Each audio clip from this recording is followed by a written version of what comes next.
네, 너무나도 감사합니다. 벌써 우리 이제 시편으로 시작하는 편 기도학교, 금요일 밤의 기도학교가 벌써 이제 몇 회 차입니까?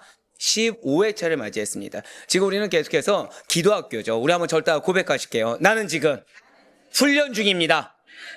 이걸 기억하셔야 돼요. 나는 지금 훈련 중인데 어떤 훈련입니까? 체질이 바뀌는 훈련이라는 거죠. 내가 체질이 바뀌어야 우리 가정이, 한번 고백하실까요? 우리의 가정은 기도학교 공동체입니다. 예, 내가 본이 된다 그랬죠. 결국 내가 스승이 되는 겁니다. 가르치는 내가 기도로 체질이 바뀌어야 우리의 가정 역시도 기도학교 공동체로 바뀌어가는 것이고, 내 입술이 말씀으로 체질화가 되어야 우리의 가정 역시도 말씀으로 바뀌게 된다라는 거예요. 그 기도학교 훈련 과정이 무엇이었습니까? 첫 번째는 강해였고요. 그 가운데 기도 주제를 도출할 수 있어야 됩니다. 그래서 이거는 계속해서 우리가 지금 금요 기도학교를 통해서 도와드리고 있죠. 그리고 기도문을 훈련하고, 자, 이제 30편 때부터 뭘 한다고 말씀드렸어요? 합심기도 실습하는. 그래서 지금은 이렇게 내가 편한 자리에 앉지만 그때는 이제 그루팅을 하게 될 겁니다. 그루팅을 하게 될 거고요. 자, 지금은 이제 설교가 좀 긴 편이죠. 30편, 50편 되면 설교가 좀 짧아질 수밖에 없어요. 왜냐면 이제 이 시편이 이제 진행되게 되다 보면, 여러분들 혹시 미즈모르라는 단어 기억하십니까? 들어보신 적은 있죠? 예, 기억하신다면 여러분들 신학교를 가셔야 됩니다. 네, 히브리어를 기억한다는 것 자체가 뭔가 탁월함이 있으신 거예요. 근데 뭔가 들어봤다 라고 하고서, 왜 듣다 보면은 이제 지혜시, 성전 찬양시 하면은 뭔가 예전처럼 이게 뭐야 하지 않고, 하고서 뭔가 느낌이 오시잖아요. 30편 정도 되면은 이제 익숙한 것들이 반복되게 된다는 거예요. 그럼 그때 되면은 그 부분에 대한 설명 부분이 빠지게 되기 때문에 그 시간을 뭘로 대체하는 거죠? 바로 합심기도 시간을 대체하게 되는 겁니다. 점점 그 시간이, 그래서 여러분들 기도 분량이 늘어나게 되고요. 기도하는 영적 파워가 반드시 그때는 늘어나게 된다는 거예요. 그래서 여러분들이 기도했을 때 실제적으로 체감하게 되고, 그리고 삶으로 돌아갔을 때 고백하실까요? 하나님께서는 기다리고 계십니다. 그걸 경험하게 된다는 거예요. 하나님께서 정말 바른 기도 드리는 하나님께서 지금 그냥 외식적이고 형틀만 가진 그리스도인이 아니라 참된 그리스도인으로, 참된 성도로 기도의 능력과 말씀의 능력을 장착한 우리를 기다리고 계시다는 것을 경험하게 된다는 것이죠. 예, 그렇습니다. 그래서 우리는 지금 반드시 여기에 필수 요건은 무엇입니까? 말씀과 기도가 되겠죠. 그래서 그 말씀을 우리가 암송함으로써 기도의 지경을 확장하며 기도의 영적 파워를 키워가는 겁니다. 그래서 하루 한 번씩 이상 기도하시고 한 구절 이상 일주일에 반드시 암송했을 때 3년 동안 몇 구절이요? 159절 이상을 반드시 우리의 입술과 머리와 삶과 가슴에 새겨지게 하는 거, 이게 목표이면서, 그래서 우리는 단순히 기도학교 졸업생이 아니라 이 다음 스텝으로 나가기 위해 한번 고백하실까요? 기도가 삶이 되는 제자. 이게 돼야 다음 스텝으로 나갑니다. 이게 돼야 다음 스텝으로 진행될 수가 있게 되는 거예요. 그리고 이 기도는 계속해서 말씀드리지만, 우리가 양육 때도 러프하게 나의 삶을 나누는 것처럼, 자, 합심 기도할 때는 세밀하게 나눌 수가 있어야 되겠죠. 그래야 디테일하게 기도할 수 있으니까요. 결국 우리 지금 전체 예배에 통틀어서 모든 것이 다 어디에 포커스를 맞추고 있냐? 여러분들의 영적 파워를 키우는 거에 포커스를 맞추고 있다는 거예요. 그냥 단순히 한 프로그램 끝났다고 해서 스텝 1 끝났다는 것이 아니라, 실제 여러분들의 실제가 되기 위해서, 삶의 실제가 되고 염대의 체질이 바뀌고, 오늘도 나오겠지만 한 번 더 고백하실까요? 나의 언행이 바뀌어야 합니다. 예, 그렇습니다. 여러분들이 자연스럽게 나오는 언행이 나에게 익숙했던 언행이 나오는 것이 아니라 말씀이 나오고 기도가 나온다고 생각해 보시길 바라요.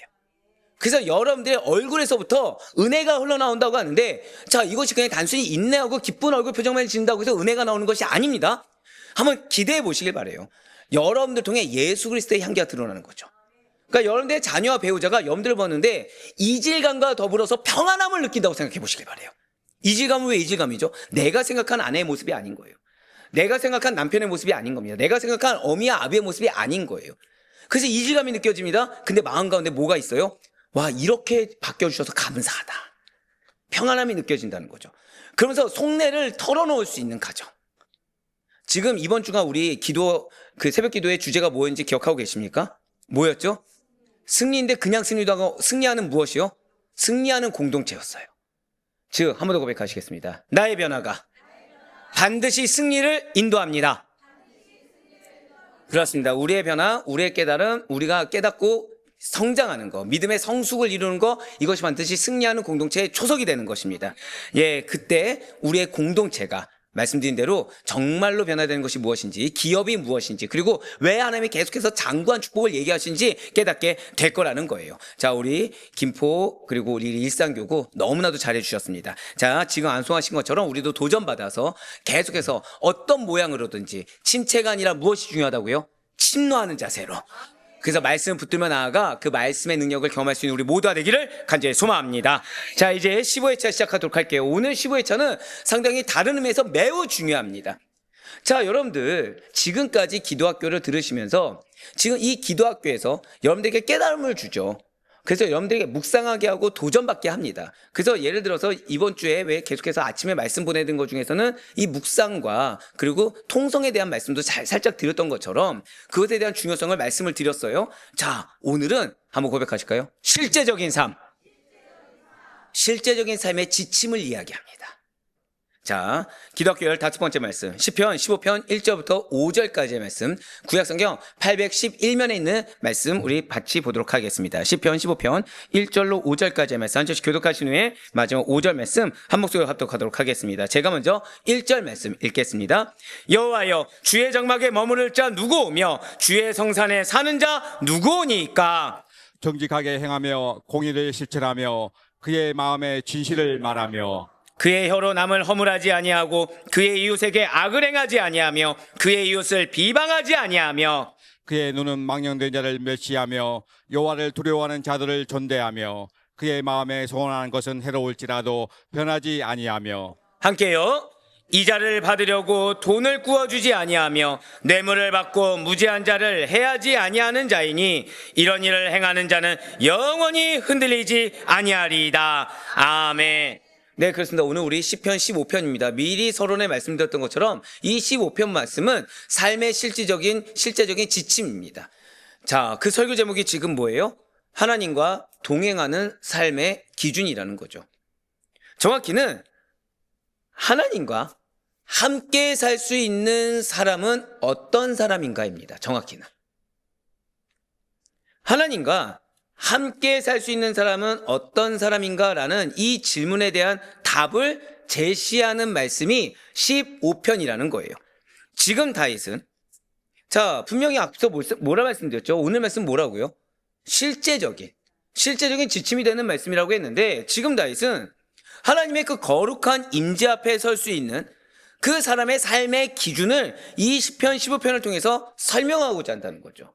그런데 이것이 우리의 삶의 실제적인 지침이 되고 이 지침이 우리가 지금 한 주간 계속해서 들었던 승리하는 공동체, 하나된 공동체, 응답받는 공동체, 변화된 공동체의 시작점이 된다라는 거예요.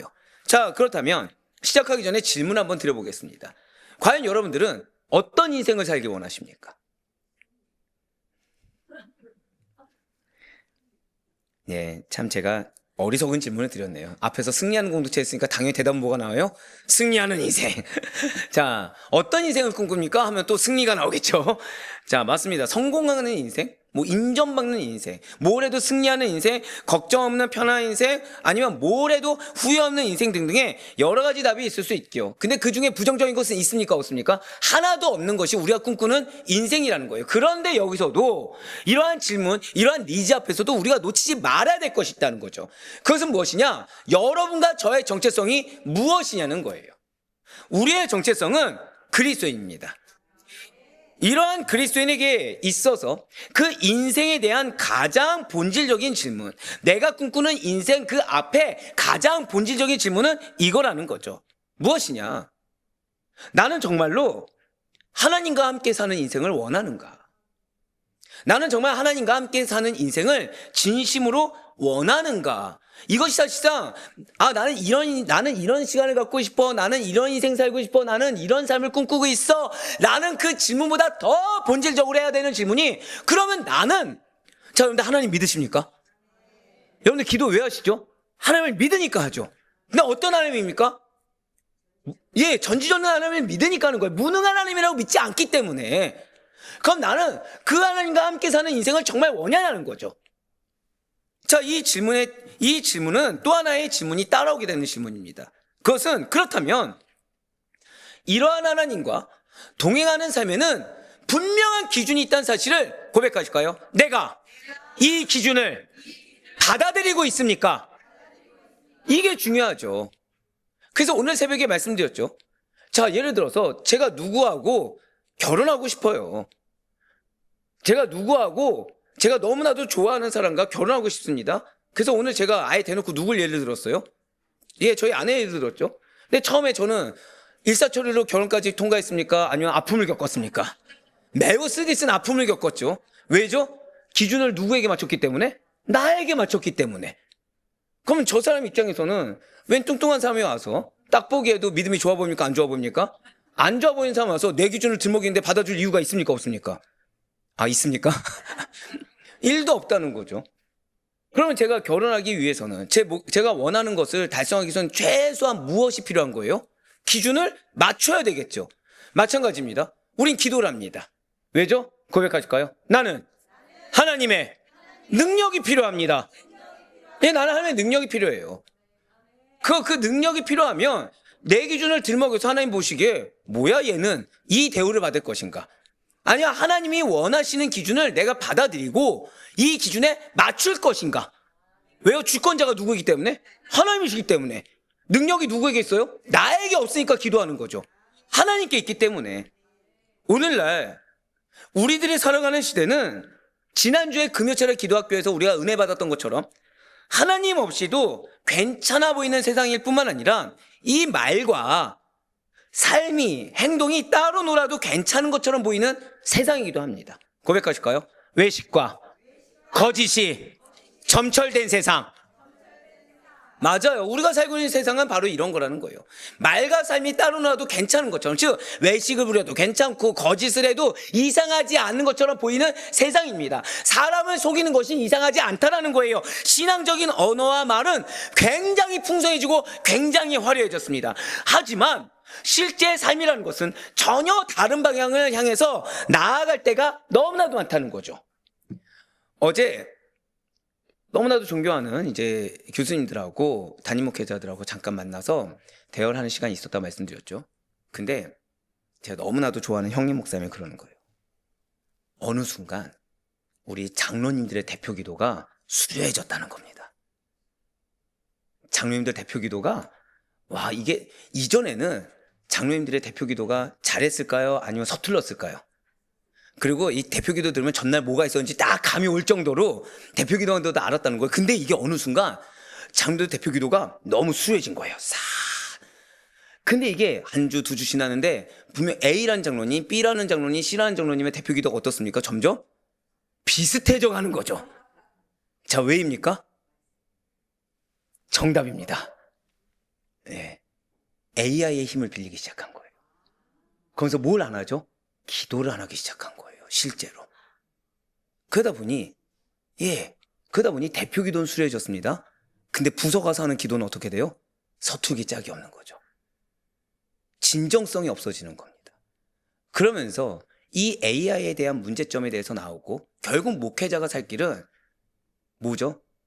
AI의 힘을 빌리는 겁니까? AI를 활용하는 겁니까? 아니면 성령님을 의지하는 겁니까? 성령님을 의지하는 거. 서툴더라도 성령님을 의지하는 거. 진정성 있게 가는 거. 그리고 기도의 공력이 묻어나오는 설교. 이렇게 나왔어요. 예, 맞아요. 결국 말과 언어는 굉장히 풍성하고 화려하게 할 수 있는 시대입니다. 뭐까지도요? 신앙적인 것도. 또 이렇다고 해서 이번 주일부터 갑자기 우리 장로, 이번 주 누구시죠? 우리 장로님 기도가 어떤가 판단하지 마세요. 제가 왜냐면 죄송합니다. 저는 착한 인간입니까? 못된 인간입니까?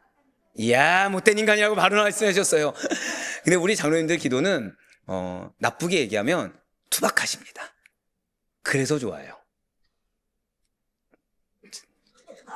아, 보지 않았어야 되는데 하필 어떤 장로님이 기침을 해버리셔가지고 그래서 좋아요. 왜냐, 투박하다는 건 뭐죠? 진정성이 있는 거거든요. 베끼지 않았다는 얘기거든요. 그냥 정말 우리 교회에서 기도하고, 그리고 동암에서 있을 때 한 장로님이 하셨던 말씀이 있어요. 2주간이 괴롭답니다. 그때 동암에 있을 때 아시다시피 두 분이서 돌아가면서 하셨거든요. 예, 이제 왜 2주인지 아셨겠죠? 2주간이 괴롭다는 거예요. 근데 차를 타다가도 기도문이 떠오르면 어떻게 합니까? 끽 서가지고 막 쓰는 거예요. 기계를 돌리다가도 기도가 생각나면 어떻게 합니까? 갑자기 딱 멈추고 막 쓰시는 거예요, 지금. 그러니까 얼마나 기도가 은혜로웠겠습니까? 그럼 지금은 어떨까요? 아멘입니다. 예. 뭐 아내가 보증해줬으면 끝난 거죠. 예. 아멘입니다. 계속해서 투박한 게 좋아요. 수려하지 않아도 됩니다. 진정성이 좋은 거죠. 어떻게 화려하지 않아도 좋아요. 그냥 안 좋으면 안 좋은 대로, 좋으면 좋은 대로. 하지만 최소한 뭐는 있어야 됩니까? 고백하실까요? 하나님 사랑, 교회 사랑, 성도 사랑, 이것만 있으면 되는 거예요. 예, 그렇습니다. 그렇지만 오늘날은 그렇지 않기 때문에 그래요. 오늘날은 이제는 풍성하고 화려한 언어는 있지만 실제 삶은 전혀 다른 방향에 나아갈 때가 많은 시대가 되어버렸습니다. 그 사람의 신앙이 무엇인지 가늠조차 못할 정도로 언어와 행동이 세속적인 경우가 너무나도 많다라는 거예요. 신행일치 안 됩니다. 그러니 그러한 사람을 보면 전혀 은혜가 안 된다는 거죠. 하나님을 사랑한다는 신앙 고백이라는 것은 매 예배 때마다, 매 말씀 때마다, 매 기도의 시간마다 빠지지 않습니다. 하지만 정작 그 사람이 사람들을 대하는 태도를 보면 과연 하나님과 바른 관계를 맺고 있는 사람은 맞는지 의심이 가는 것이 어느 순간 당연해졌다는 거예요. 자, 여러분들 교회 다니는 사람들 믿으셔야 됩니다. 몇 명 아멘이 안 나와요. 왜죠? 상처가 있거든요. 교회 다니는 사람을 믿을 게 아니야. 예수를 믿어야 돼. 이게 맞는 말이에요. 사람을 믿어야 됩니까? 예수를 믿어야 됩니까? 예수를 믿어야 되지만 그 말 이면에 뭐가 있죠? 믿을 만한 존재가 없어. 그리스도인도 믿지 못해. 라는 생각이 우리도 은연중에 파고들었다는 거예요. 당장 우리 스스로만 보아도 사람에 대한 어떠한 기대와 소망보다는 실망과 상처가 너무나도 당연해졌고 누군가로 인해 마음이 어려운 것이 어느 누구라도 다 가질 수 있는 것이 당연한 것처럼 여겨지게 되었다는 것입니다. 하나된 공동체, 승리하는 공동체, 단결된 공동체를 새벽 기도에 내내 말씀을 들었어요. 그래서 아멘 했습니다. 하지만 정작 내 가정에서조차 큰 소망, 제가 방금 어떤 소망이요? 큰 소망, 우리의 가정은 변화야 됩니다. 믿으십니까? 근데 이것을 아예 갈아엎을 정도로 우리의 가정이 에덴 동산처럼 될 것처럼 하나님 나라가 임할 것처럼 기대가 되십니까? 지금 들으셨죠? 주여 나왔어요. 이게 우리의 모습이라는 거예요. 분명히 자, 말씀은 누구의 말씀입니까? 하나님 우리에게 뭘 약속하셨어요? 이번 주에? 승리하는 공동체, 단결된 공동체, 응답받는 공동체. 근데 내가 내 가정 보면은 큰 소망을 갖지 못한다는 거예요. 기대는 있어요. 어떤 기대? 좀 이 문제라도 해결됐으면 좋겠다. 좀 이런 분쟁은 없었으면 좋겠다. 하나님이 좀 이렇게라도 역사해 줬으면 좋겠다. 굉장히 소소한 소망은 있습니다. 근데 정작 큰 소망은 가진다 못 가진다? 못 가지는 것이 당연한 것처럼 여겨지게 되었다는 거예요. 못 가지는 것이 이상하지 않게 느껴지게 됐다는 거죠. 그러면서 나는 어떻습니까? 정작 나 스스로도 여러분들 하나님과 바른 관계 맺고 계십니까? 지금 아멘 누구 나왔어요? 시킨 거예요. 죄송합니다. 아무도 아멘 안 할 거 알았어요. 나 스스로도 하나님과 바른 관계 맺고 계십니까? 라고 물으면 뭐부터 생각나죠? 맺지 못하는 나의 어떠한 실수와 잘못, 그런 생각, 감정들이 떠오를 정도로 그 진리 앞에 작아지는 것을 발견한다는 거죠. 그러니까 비단 옆에 있는 사람, 다른 사람들 뿐만 아니라 나의 모습만 바라보도 사람들을, 아니 최소한 가족들, 자, 가족을 사랑해야 됩니까? 마음에 벽을 둬야 됩니까? 사랑해야 되죠. 그거 한번 여쭤볼게요. 여러분들 가족에 대해서 그냥 모든 걸 다 내어줘도, 나한테 무슨 소리를 듣고 무슨 핍박을 줘도 나는 상관없을 정도로 행복하다, 오히려 그런 얘기를 들어서 행복하다고 할 정도로 사랑이 가득하십니까? 아니면 상처받기 싫어서 어느 정도 거리를 두고 계십니까? 그러니까 사람들을 어떠한 태도와 자세로 대하는지를 따지기 전에 내 가족을 내가 어떠한 마음으로, 어떠한 말과 어떠한 행동으로 대하는지, 그리고 돈을 다루는 방식은 또 어떠한지, 또한 약자에 대해서 공평한 시선을 갖고 있는지, 즉 붙여준 영혼에 대해서 나를 어렵게 하는 자든 좋게 대하는 자든 공평한 시선을 가지고 있는지, 또한 공동체를 어떤 마음과 시선을 가지고 대하고 행동하는지, 그러한 모습들, 누구의 모습이요? 나의 모습들 속에서조차 정작 하나님 나라의 흔적이 보이지가 않는 거예요. 내 안에 소망이 가득 차 있습니까? 걱정이 가득 차 있습니까? 소망이 있다고 하지만 걱정이 크거든요. 내 안에 기대에 대한 확신이 있으십니까? 아니면은 바램은 있지만 염려가 있으십니까? 무관심이 있어요.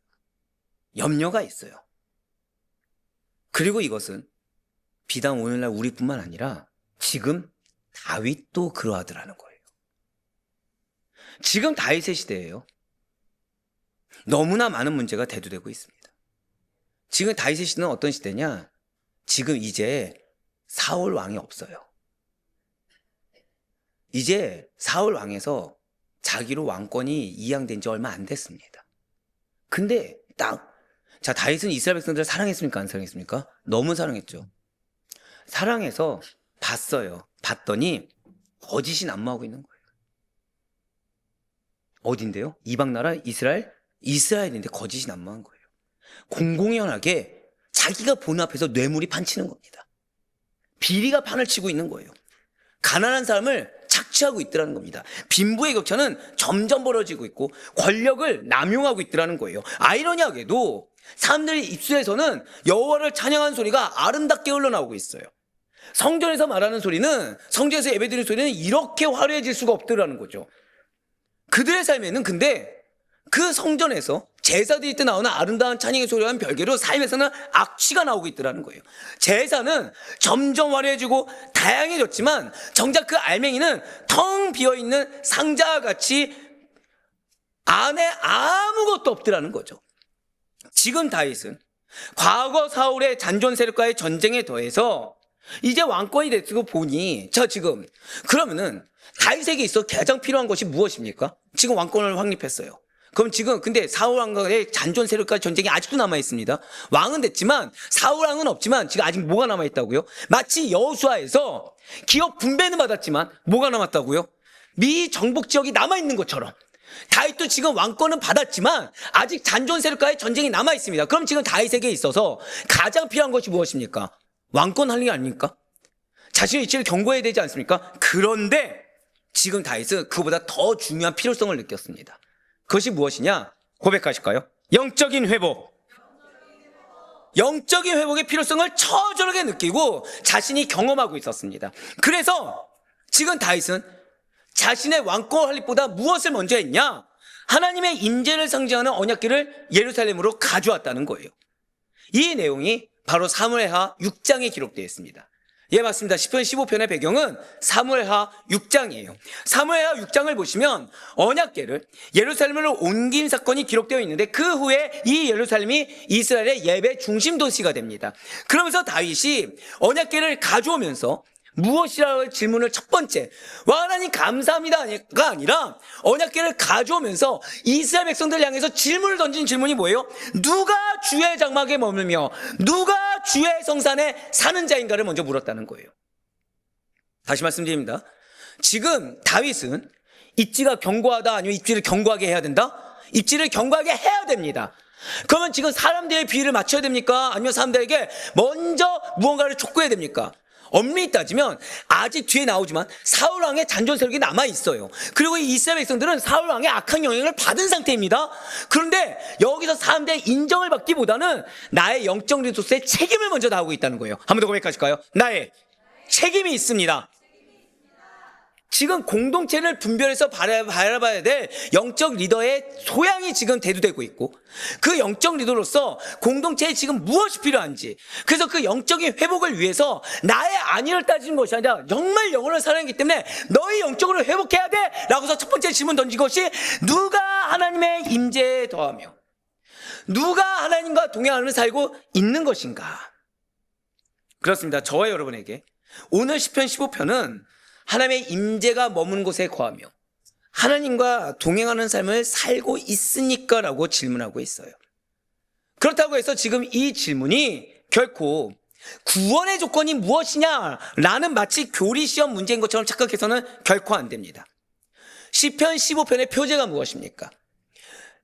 계속 말씀드렸잖아요. 시편은 이 표제에서 어지간한 말씀을 다 하고 있다고. 15편의 표제에 나온 것처럼 다윗의 시, 정확히는 미즈모르 르 다비드라고 합니다. 미즈모르 르 다비드라고 다윗의 찬양시, 다윗의 지혜시라고 일컫는 시편 15편입니다. 이 미즈모르 르 다비드니까 다윗의 찬양시가 되겠죠. 이 다윗의 찬양시, 미즈모르는 이전에도 들은 바가 있어요. 바로 악기 반주로 부르는 찬양시가 미즈모르입니다. 그러니까 찬양시에 뭐가 숨겨져 있는 거예요? 악기 반주라는 거죠. 자, 악기 반주 어디서 사용됐습니까? 이 정도, 뿌듯해집니다. 성전만 나와도 아주 큽니다, 진짜. 성전 예배의 시편으로 사용되었다.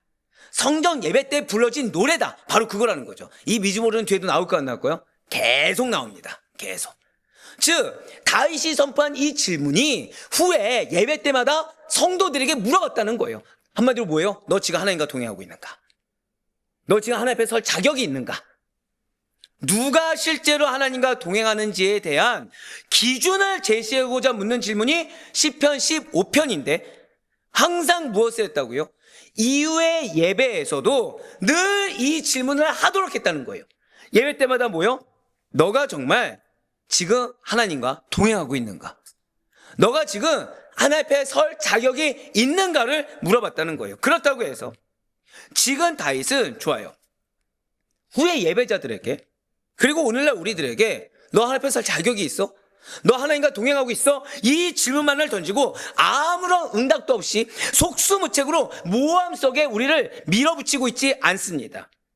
하나님과 그럼 좋아요. 하나님 앞에 설 자격 있는 사람의 모습, 하나님과 동행하는 사람의 그 말과 삶이 구체적으로 어떤 모습이 되어야 하는지 그 매우 구체적인 고백하실까요? 10가지 기준. 이 5편에, 그러니까 이 15편에 5절 말씀에 몇 가지 기준을 말하고 있다고요? 10가지 기준을 제시해주고 있다는 거예요. 그러면서 당시에 이스라엘 백성들의 삶이 그리고 오늘날 여러분과 저의 삶이 온전히 변화돼요. 언제 때마다? 예배 때마다. 즉 예배 때마다 은혜 받을 만한 조건이 있습니다. 기준이 있습니다. 그리고 예배 때마다 그 예배 앞에 하나님의 임재와 은혜를 받게 합당한 삶의 모습이 있다는 거예요. 즉 그것을 못했어요. 그럼 예배 자리에 뭐 해야 되는 거예요? 회개하면 나와야 되는 거죠. 결단하면 나와야 되는 거죠. 그래서 오늘 새벽에 뭐가 중요하다? 결단이 중요하다고 한 거예요. 예배 때 결단이 없잖아요. 죄송하지만 예배 은혜 받는 것을 포기해야 됩니다. 말씀 받았으면 최소한 내가 이렇게 하겠습니다. 아멘 할 수 있어야 된다는 거죠.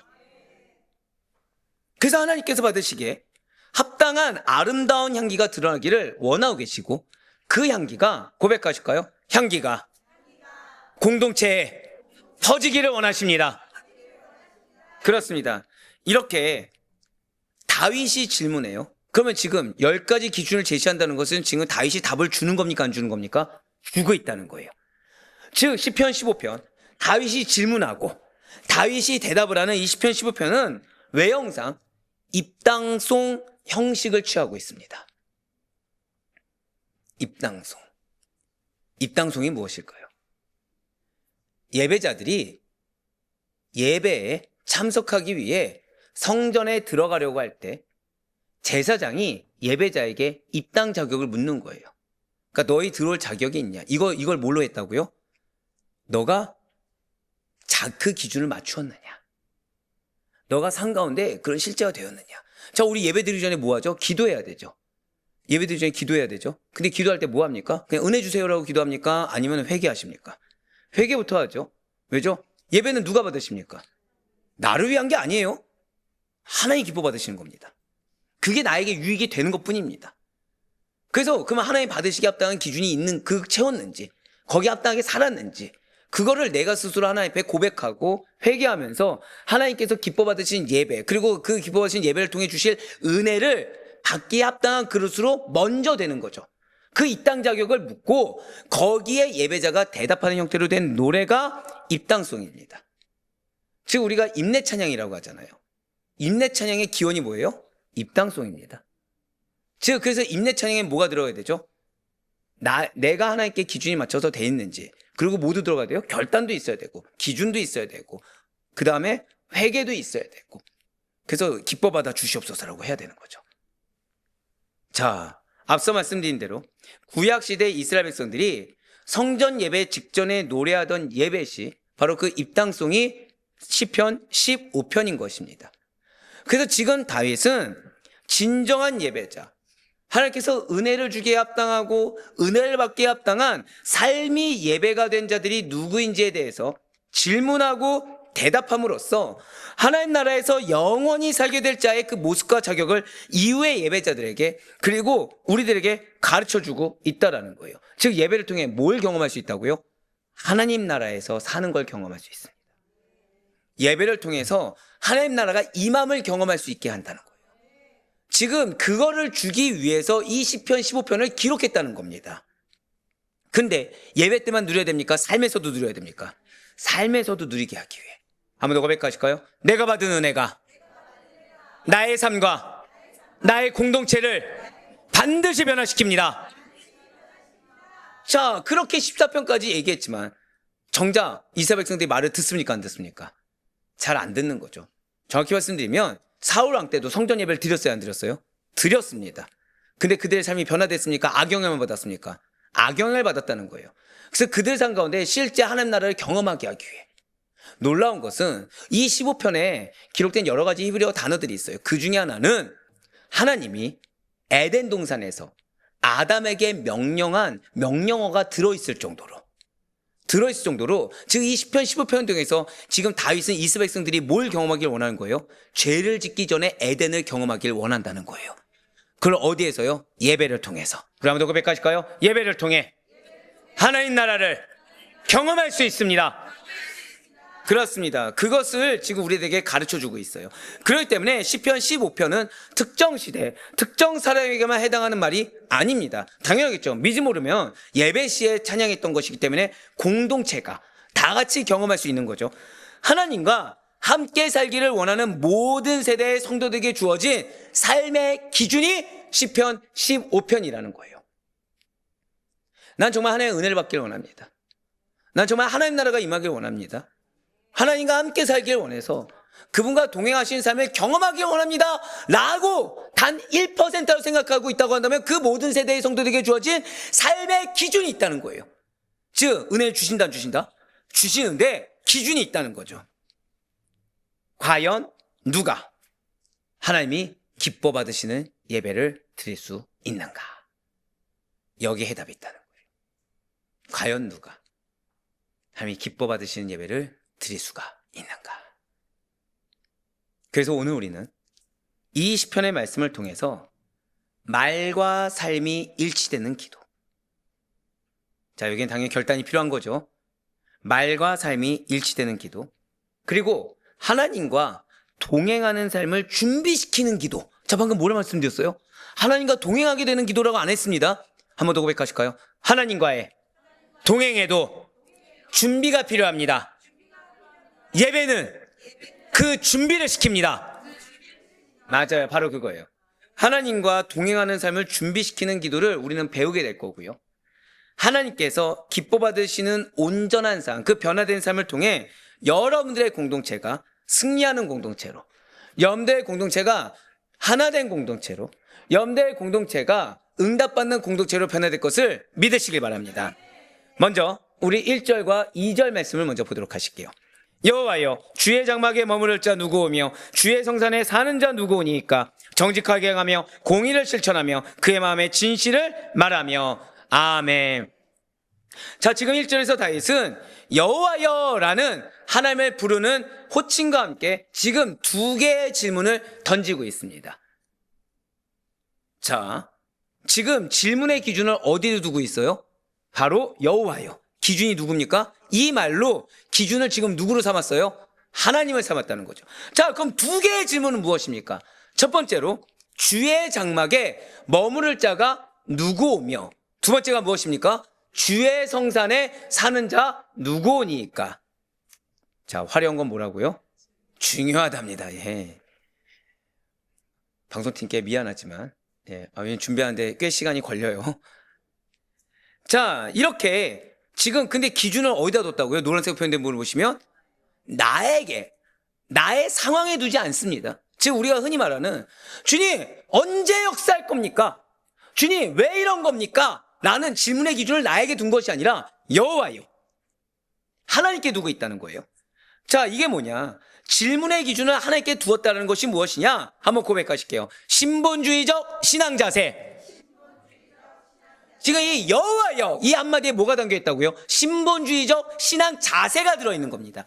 이렇게 견지한 다윗은 지금 누가 진정한 예배를 드릴 수 있는 자인지, 한마디로 누가 에덴 동산을 경험할 자격이 있는지, 누가 하나님 나라를 경험할 자격이 있는지에 대해서 묻고 있다는 거예요. 여기서 누구 오며 누구 오니까 라고 했을 때 이 질문은 사람의 어떠한 직업이나 가진 재산이나 지시, 권력과 같은 외적 조건을 묻는 것이 결코 아닙니다. 한번 고백하실까요? 내적인 됨됨이. 둘 다 녹색과 빨간색, 붉은색 둘 다 무엇을 묻고 있다고요? 그 사람이 가진 내적인 됨됨이가 어떠한지를 묻고 있다는 거예요. 한마디로 너 마음 상태 어떠냐? 고백하실까요? 하나님께서는 내 마음 상태를 보십니다. 하나님은 거듭 말씀드리잖아요. 여러분들 환경이 어떠냐 묻지 않습니다. 우리의 간절함을 보시고, 그래서 우리의 마음 상태를 보시고. 자, 제가 말로는 저 여자랑 제가 교제를 해야 되겠습니다, 간절합니다 해봤자 재고집 부리면 간절한 겁니까? 아니면은 간절하지 않은 겁니까? 그건 간절한 게 아니에요. 제가 자주 쓰는 표현 중에 하나가 있습니다. 여러분들 배고프면 따진다 안 따진다? 안 따진다고 했죠. 배고프면 식당이 더럽냐 안 더럽냐 이거 중요하지 않습니다. 배고프면 이 식당이 한식이냐 양식이냐 중식이냐 따지지 않습니다. 일단 뭐부터 해야 되죠? 먹고 봐야 되죠. 수저를 주냐 안 주냐, 수저 위치가 어디에 있냐, 이거 중요합니까 안 중요합니까? 안 중요하죠. 일단 차려주면 손으로라도 먹어야죠. 왜? 배고파 죽겠으니까. 그럼 나는 지금 기준을 내가 먹는 식습관이라는 기준을 두고서 내가 식당에게 요구하고 있는 겁니까? 아니면 식당에서 밥만 차려도 좋겠습니다입니까? 식당에서 밥만 차려도 좋겠다라는 거죠. 즉 기준을 어디에 맞추는 거죠? 식당에 맞추는 거예요. 근데 식당이 좋아 밥을 차려줄 테니까 너 청소 한번 해라. 여기서 이제 갈리게 되겠죠. 진짜 배고프면 청소합니까 안 합니까? 무조건 하죠. 무조건 해야죠. 근데 여기서 내가 지금까지 어떻게 살았는데 이 더러운 식당에 식당 청소를 나에게 맡겨? 더럽게 해서 안 먹어? 이러면 나는 지금 배고픈지 압니까? 여유 있는지 압니까? 기준을 상대에게 맞춘다는 것은 간절함을 보여주는 겁니다. 근데 내가 기준을 안 맞추고 계속 내 입장을 고수한다는 건 내가 하나님 앞에 계속 말하고 있는 거예요? 주님, 아직 나는 여유 있습니다. 응답 안 하셔도 좋습니다. 난 지금 이 정도로 여유를 부리고 있습니다. 나는 이 정도로 주 앞에 항변할 수 있고 의구심을 던질 수 있고 난 아직 충분히 더 고난받을 여유가 있습니다라고 고백한 거랑 동일하다는 거예요. 맞습니다.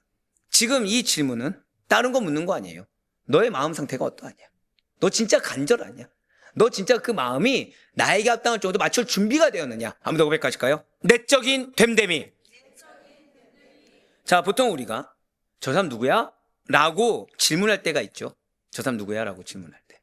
그때 신상털기라는 말이 있듯이 이러한 질문이 호구조사용의 의문이 들어서 질문하는 경우도 있을 수 있고 진짜 그 사람의 호구가 어떤지 궁금해서 호구조사식으로 묻는 걸 수도 있고 상황에 따라서는 예를 들어서 소개팅을 한 거죠. 즉 결혼할 배우자나 또는 중요한 업무 동역자를 소개받은 겁니다. 아침 말씀드린 피자 박스를 접어야 되는데 특별히 피자 박스 잘 접는 사람을 소개받은 거예요. 자, 그렇게 중요한 일을 같이 할 동업자나 협력자를 소개받거나 고를 때 능력 중요합니까? 안 중요합니까? 능력 중요하죠. 하지만 결국엔 뭐죠? 아무리 피자 박스를 잘 접는 사람의 능력이 있는데 그 사람이 그동안에 일을 봤더니 항상 뭐 한 거예요? 뒤통수를 쳐온 거예요. 300개만 접어야 되는데 1000개 중에서 보아하니 표정만 봐도 새벽기도 안 드리신 분의 표정이 보이시네요. 들으신 분은 이게 뭔 말인지 알아서 그치 목사님은 700개를 접을 수 있으니까 300개만 접어주면 되지가 보이는데 안 들으신 분은 갑자기 피자 박스야 300개는 왜 나왔지 지금? 네. 아침에 그런 예를 든 적이 있어요. 제가 피자 박스 1000개에 접는 사명이 있는 겁니다. 근데 제 능력은 몇 박스만 접을 수 있다고요? 들으신 분들이군요. 그러면은 저희는 누가 필요한 거죠? 300개를 대신해 줄 사람이 필요한 거죠. 근데 이 300개 대신해 줄 사람을 소개받은 겁니다. 받았는데 이 사람의 이력을 봤더니 이 사람은 300개로 만족한 사람이에요? 항상 1000개를 뺏은 사람이에요? 1000개를 뺏은 사람인 거죠. 그럼 이 사람의 능력이 중요합니까? 된데미가 중요합니까? 그럼 저는 이 사람을 써야 됩니까? 안 써야 됩니까? 바로 그거예요. 하지만 결국에는 뭘 본다는 거죠? 그 사람의 인품이나 성격, 된데미를 보게 된다는 거예요.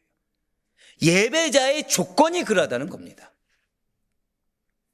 외적인 조건이 아니라 하나님께서 기뻐 받으실 만한지 하나님께서 그 마음을 인정하실 만한지 거기에 달린 문제라는 거예요.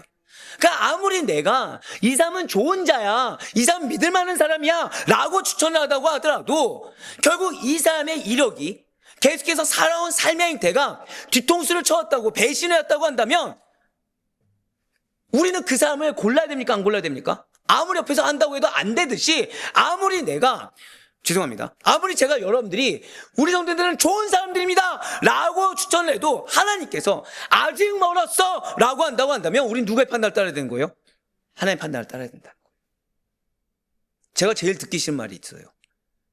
저는 여러분들이 하나님이 여러분들 만나셨을 때 누구야 라는 질문이 안 듣기를 간절히 바랍니다. 나더러 주여 했지만 난 너가 누군지 모른다라는 제일 안타까운 상황이 우리의 것이 아니길 바래요. 죄송하지만 그래서 우리는 깨어져야 되고요. 그래서 우리는 성장해야 되고, 그래서 우리는 성숙해야 됩니다. 그래서 우리는 철저하게 하나님의 기준에 맞춰서 우리는 변화되어야 되고, 그래서 하나님께서 받으신 자의 합당한 삶의 증거가 있어야 될 줄 믿으시길 바래요. 왜죠? 우리 이미 새벽 기도에 말씀드렸던 것처럼 우리의 모든 것은 반드시 뭐로 증명된다? 열매로 증명된다. 자, 이러한 1절의 질문에 어떠한 표현들이 지금 들어있습니까? 주의 장막, 주의 성산이라는 장소가 나오죠. 머물 자와 사는 자의 표현이 나오고 있습니다. 자, 여기서 장막이라는 것은 광야 시절 하나님의 임재가 머물던 이동식 성소를 얘기하는 게 여기서 말하는 지금 장막입니다. 그리고 성산은 예루살렘 시온산에 세워진 하나님의 성소를 지금 성소라고 가리키고 있다는 거예요. 머무를 자는 임시 거주하는 자가 머무를 자입니다. 사는 자는 계속 머물러 사는 자를 의미하고 있다는 거예요. 즉 여호와여 주의 장막에 머무를 자 누구 오며, 즉 이 사람은 계속 거주하는 자입니까? 임시로 있는 자입니까? 임시로 있는 자죠. 그렇죠?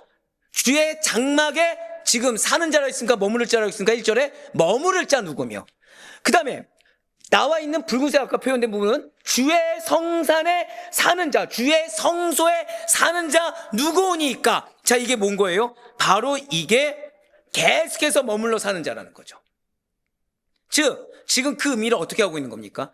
점층적으로 더 강조하고 있다는 거예요. 그 의미가 점점 강해지고 있는 겁니다. 죄송해요. 아까 그 1절 한 번만 다시 보여주시면, 즉 여호와여 라고 지금 부르면서 녹색에서 붉은색으로 넘어가는데 어떻게 되고 있다고요? 의미가 점점 강해지고 있다는 거죠.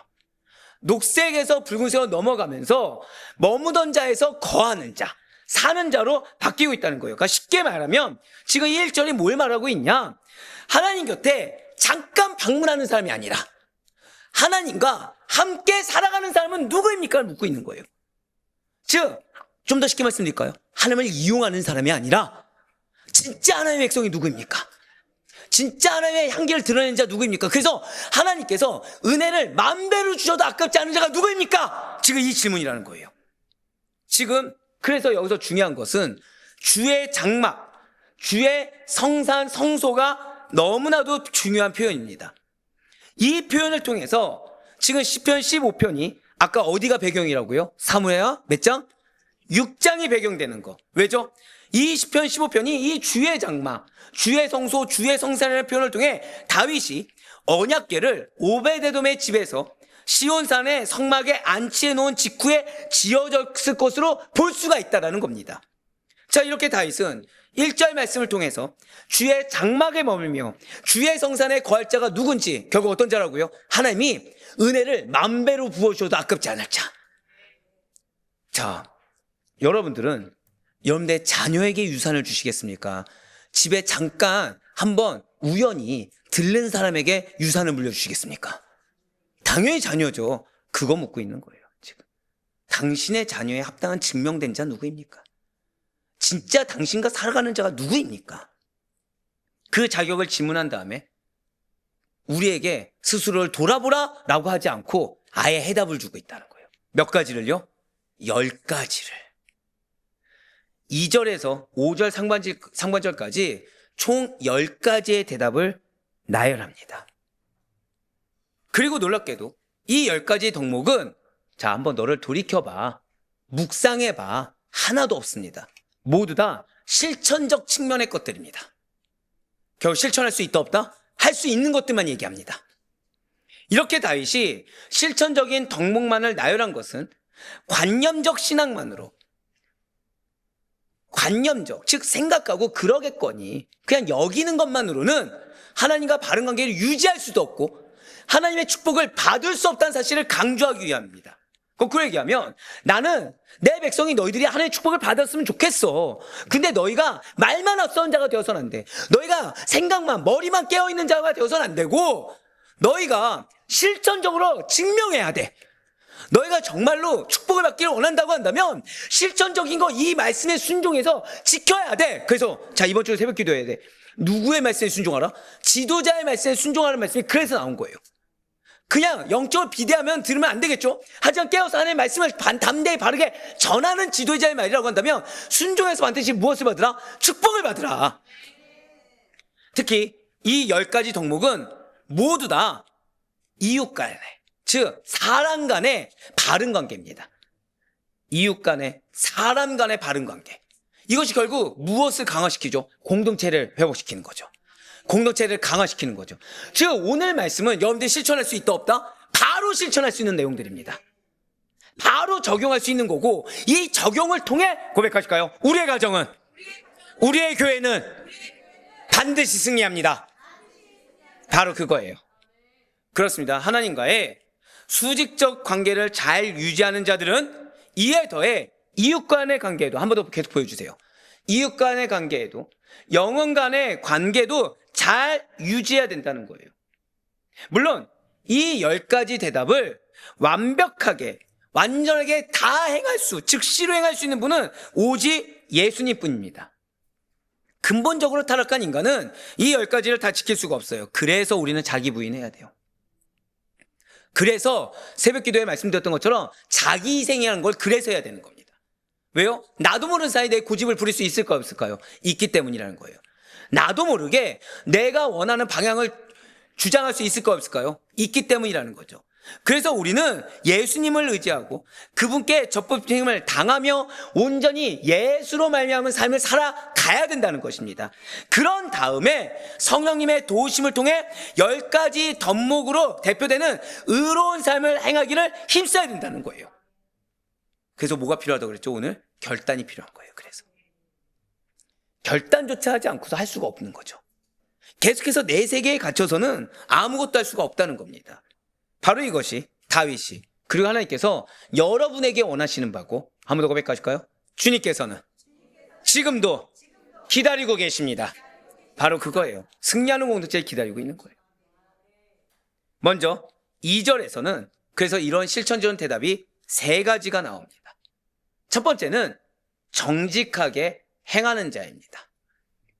여기서의 정직은 완전에 가까워요. 정직하게 행하라는데 뭐에 가깝다고요? 완전에 가깝습니다. 누가 생각나시죠? 완전한 자 하면? 진짜 우문현답이었네요. 저 예수님 말고 구약의 인물 중에 설마 다윗이 여기서 자 정직하게 행하라 예수님을 본받으라고 하진 않았겠죠. 자, 구약의 인물 중에 누가 생각나십니까? 모세, 여호수아. 예, 우리 권사님께서 저를 많이 사랑해 주셨네요. 자, 노아와 아브라함. 네, 노아. 이게 우리 권사님 말씀도 틀린 말씀은 아니지만, 자, 거듭 말씀이지만 여기는 관점이 우리 관점입니까? 히브리 관점입니까? 히브리 관점이기 때문에 노아와 아브라함입니다. 분명 노아는 당대의 완전한 자였고요. 하나님께서는 아브라함에게 완전하라 라고 명령하셨다는 거죠. 창세기 6장 9절 말씀과 창세기 17장 1절 말씀 같이 보시겠습니다. 이것이 노아의 족본이라. 노아는 의인이요 당대의 완전한 자라. 그는 하나님과 동행하였으며. 17장 1절입니다. 아브라함이 99세 때에 여호와께서 아브라함에게 나타나서 그에게 이르시되 나는 전능한 하나님이라. 너는 내 앞에서 행하여 완전하라. 아멘. 자, 이것이 2절의 뭐와 동일하다고요? 정직하게 행하는 자. 그 정직과 동일합니다. 분명 인간은 불완전하죠. 이러한 불완전한 인간은 완전한 삶을 살 수 있습니까? 없습니까? 없어요. 그럼에도 불구하고 하나님께서 완전함을 요구하고 계시다는 거예요. 한번 고백하실까요? 하나님께서는 나에게 완전함을 요구하고 계십니다. 왜냐하면 결국 하나님 앞에 그 유일하게 완전한 분이신 예수 그리스도를 믿는 믿음으로 말미암아 그 의를 덧입으라는 겁니다. 즉 정직하게 행하라는 것은 무엇이라고요? 완전하게 행하라. 근데 그 완전하게 행하라는 것이 무엇이라고요? 우리의 삶이 믿음의 삶이어야 된다. 의를 덧입는 삶이어야 된다. 즉 점점 의로운 삶으로 변화돼야 된다. 그 얘기예요. 지금 정직하게 하라는 것은 바로 그겁니다. 내 고집대로 살지 말고 내가 주장하는 바 내 욕구대로 살지 말고 예수 그리스도처럼 살아가라. 믿음으로 살아가라. 그 의로움을 증명하며 살아가라는 뜻인 것입니다. 자, 두 번째는 공의를 실천하는 자입니다. 즉 정의와 공의를 이론으로만 말하는 것이 아니라는 거예요. 정의와 공의를 이론으로만 말하지 않고 실제 관계와 선택 속에서 구현해내는 사람. 두 번째가 뭐라고요? 공의를 실천하는 자. 그냥 말만 하지 말고 실제 사람과의 관계와 그리고 스스로가 하는 선택에서 실제 정의와 공의를 증명하라는 거예요. 그리고 세 번째는 마음의 진실을 말하는 자도 그 자신의 마음속에 진리를 품고만 있는 것이 아니라 즉 생각만 하지 말고 마음속으로만 알고 있지 말고 그 진리를 가감하지 말고 있는 그대로 표현하라는 거예요.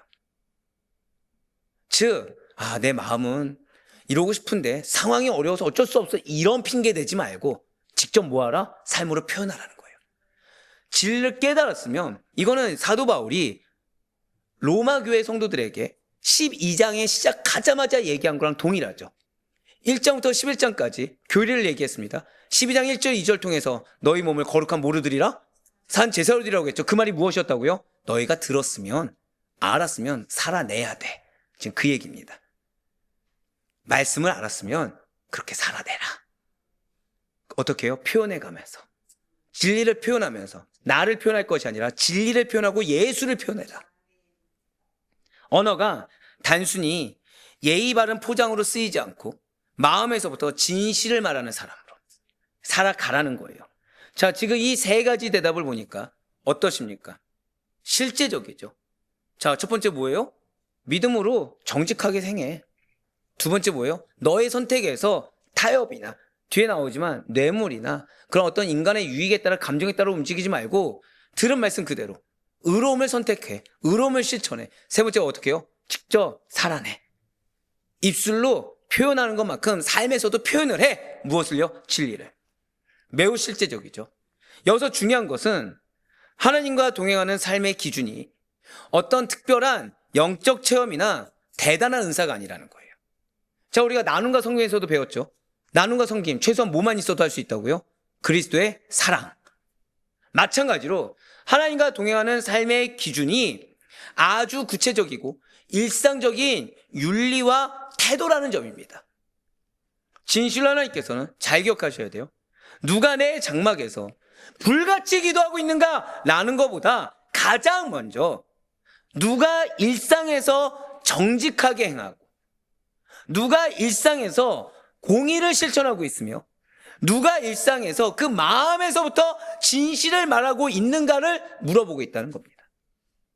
그래서 사랑하는 성도 여러분들, 사실 우리 역시도 하나님과 가까워지고 싶다고 말을 하면서 또한 하나님의 은혜를 받기를 원한다. 하나님의 능력을 경험하길 원한다. 응답을 받길 원한다고 말을 하면서도 때로는 삶의 기준은 나에게 맞추고 삶의 기준은 그대로 두고 관계만 가까워지기를. 왜죠? 그냥 응답받기 위해서. 결과물만을 위해할 때가 너무나도 많다는 거예요. 마치 누구처럼요? 죄송해요. 제가 저희 아내를 처음 만났을 때처럼. 저 사람을 알아가는 건 중요하지 않았죠. 뭐만 하면 돼요? 내 애인만 되면 된다. 그냥 한마디로 제 욕구만 해결하면 된다는 거였죠. 근데 그게 아니죠. 결혼이라는 건 뭐죠? 결혼은 내가 원하는 대로 사는 겁니까? 서로가 하나 되어가는 과정입니까? 여러분들, 하나님과 연합이 그러해요. 내 욕구대로 하나님을 끌어맞추는 게 아닙니다. 그리고 엄밀히 따지면 서로가 하나 되는 게 아니라 누가 누구에게 맞춰야 되죠? 우리가 하나님께 맞춰가는 과정이죠. 근데 우리는 때로는 삶의 기준은 그냥 그대로 두고 하나님을 끌어내리려고 할 때가 많다는 거예요. 그러나 그럼 우리에게 시편 15편이 말하고 있는 것입니다. 하나님과 동행하는 삶에는, 좀 더 정확히는 하나님의 은혜가 있는 삶, 하나님 나라가 임재하는 삶에는 반드시 고백하실까요? 말과 삶의 기준이 있습니다. 그렇습니다. 그냥 되는 게 아니라, 그냥 알았다고 되는 것이 아니라 말과 삶의 기준이 있다. 하나님을 가까이 하기 원하는 만큼 우리의 삶의 방향도 그분의 성품을 닮아가야 하는 것입니다. 그래서 우리에게 1절과 2절 통해 주시는 기도의 팁은 이러합니다. 그리고 지난주와 마찬가지로 지금 기도 팁의 타이틀 있잖아요. 반드시 염두에 두셔야 됩니다. 자, 우리 1절, 2절 동행의 기준을 기도하라. 한번 같이 읽겠습니다. 시작. 동행의 기준을 기도하라. 이거 기도하셔야 돼요. 결과를 기도하는 게 아니에요. 죄송하지만 기준 먼저 기도해야 됩니다. 기준이 바뀌지 않고서 결과만을 구하는 것은 죄송하지만 넋두리입니다. 그냥 응답되지 않습니다. 그러면서 기도는 하나님과 가까워지게 해달라고만 구하는 것이 아니라 지금 뭐가 필요하다고요? 하나님과 동행할 수 있는 삶의 기준을 받아들인 뭐라고요? 결단입니다. 결단. 내가 당신이 나에게 원하시는 기준을 받아들이겠습니다. 여기서 제일 하지 말아야 되는 질문은 뭐죠? 그럼 나는요? 나는 나의 권리를 주장하는 질문을 제일 하지 말아야 됩니다. 그거 자체가 내 삶의 기준은 그대로 두고 그냥 하나님이 내 기도대로 응답만 해달라는 투정과 똑같습니다. 이거는 절대 응답이 되지 않아요. 두 번째, 하나님과의 동행은 특별한 체험보다 정직, 공의, 진실이라는 일상의 태도에서 시작이 됩니다. 그래서 아까 앞서 뭐라 말씀드렸죠? 하나님 기다리고 계시다. 여러분들 이거를 기대하시면 좋을 것 같아요. 여러분들 일상 곳곳마다 하나님의 역사를 기대하셔야 돼요. 기대함으로 실천하시는 겁니다. 기대함으로 실천하는 것과 문제를 보고서 꾸역꾸역 해나가는 삶은 완전 다릅니다. 기대함으로 실천하시잖아요. 곳곳마다 역사는 한 속기를 맛보게 됩니다. 그래서 있는 자는 더 있게 되고 없는 자는 더 얻게 된다는 말이 바로 그거예요. 그래서 말과 삶이 어긋날수록, 자, 이거 반드시 기억하세요. 나의 말과 삶이 하나님 기준에서 어긋나면 어긋날수록 임재의 누림은 흐려집니다. 좀 더 쉽게 말씀드리면 우리의 인생에 하나님의 임재를 경험하지 못하게 되는 거예요.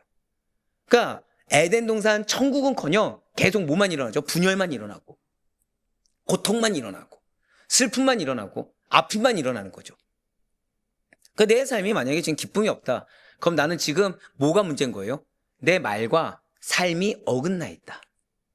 아는 것과 지금 실제 내가 행하는 삶이 어긋나 있다는 거예요. 그런데 일치할수록 임재의 기쁨은 어떻게 된다고요? 선명해집니다. 그러니까 하나님의 임재를 정말 경험하길 원하고 응답되길 원한다고 한다면 뭐부터 맞추라는 거예요? 우리의 말과 삶을 누구에게 맞추라? 하나님의 기준에 맞추라. 그러면은 임재의 기쁨이 선명해질 것이다. 그것이 바로 1절과 2절을 통해 주시는 우리의 기도의 팁입니다.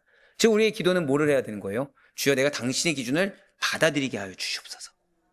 주여 나의 일상의 태도에서부터 당신의 동행이 시작되게 하여 주시옵소서. 주여 어긋난 나의 말과 삶과 마음, 정신을 깨닫게 하시고 그래서 그 어긋난 것을 먼저 주님께 맞추는 데 포커스 두어 그 가운데 당신의 임재의 기쁨이 선명해질 수 있도록 나를 먼저 변화시켜 주시옵소서. 그게 기도라는 거예요. 자, 그렇습니다. 이제 3절과 4절을 이어서 보도록 하실게요. 그의 여로 남을 허물지 아니하고 그의 이웃에게 악을 행하지 아니하며 그의 이웃을 비방하지 아니하며 그의 눈은 망령된 자를 멸시하며 여호와를 두려워하는 자들을 존대하며 그의 마음에 서운한 것은 해로울지라도 변하지 아니하며. 아멘. 화려하죠. 예. 이게 여러분들 15편은 매우 중요합니다. 15편은 사실상 실제적인 삶의 지침을 말하는 그 시편 말씀이 그렇게 많지는 않아요. 근데 그 중에 드문 말씀 중에 하나고 그러다 보니 하나하나 놓칠 수 있는 것이 없는 거죠. 자, 3절 말씀 역시도 뭐를 얘기합니까? 실체적인 삶의 태도의 기준을 제시하고 있어요. 그래서 3절 말씀은 입술과, 우리의 입술 있잖아요. 우리의 입술과 관계에 관한 3가지 기준을 제시하고 있습니다. 3절이 뭘 얘기하고 있다고요? 입술과 관계에 관한 3가지 기준을 제시하고 있다는 거예요. 그래서 그 첫 번째로 혀로 남을 허물하지 말라는 거예요. 혀로 한마디로 어떠한 뒷담화나 비담, 비난, 험담, 정죄에 나의 혀를 내어주지 말라는 겁니다. 내 혀로 남을 판단하라, 판단하지 말라? 판단하지 말라는 거예요. 내 혀로 남을 욕하지도 말고 원망하지도 말고 한마디로 내 입술에 먼저 재갈을 물리라는 겁니다. 그래야 뭘 경험한다는 거예요? 하나의 임재를 경험한다는 거예요. 제가 몇몇 분들한테 말씀드린 것이 있는데 내 속이 썩어 문드러지는 거 있죠. 그 다음이 임재입니다. 축복이 있을지어다. 내 속이 썩어 문드러졌을 때 이거를 내가 풀지 않고요. 그냥 하나님 믿음 안에서 인내하고 하나님과의 관계에서 해결하잖아요. 그 다음에 뭐라고요? 반드시 임재입니다. 반드시 평강이에요. 이거는 목사님만 경험한 거 아닙니까? 아니요. 대다수의 성도들이 다 경험하는 겁니다. 근데 내가 이걸 표출한 순간 다시 처음부터 시작입니다.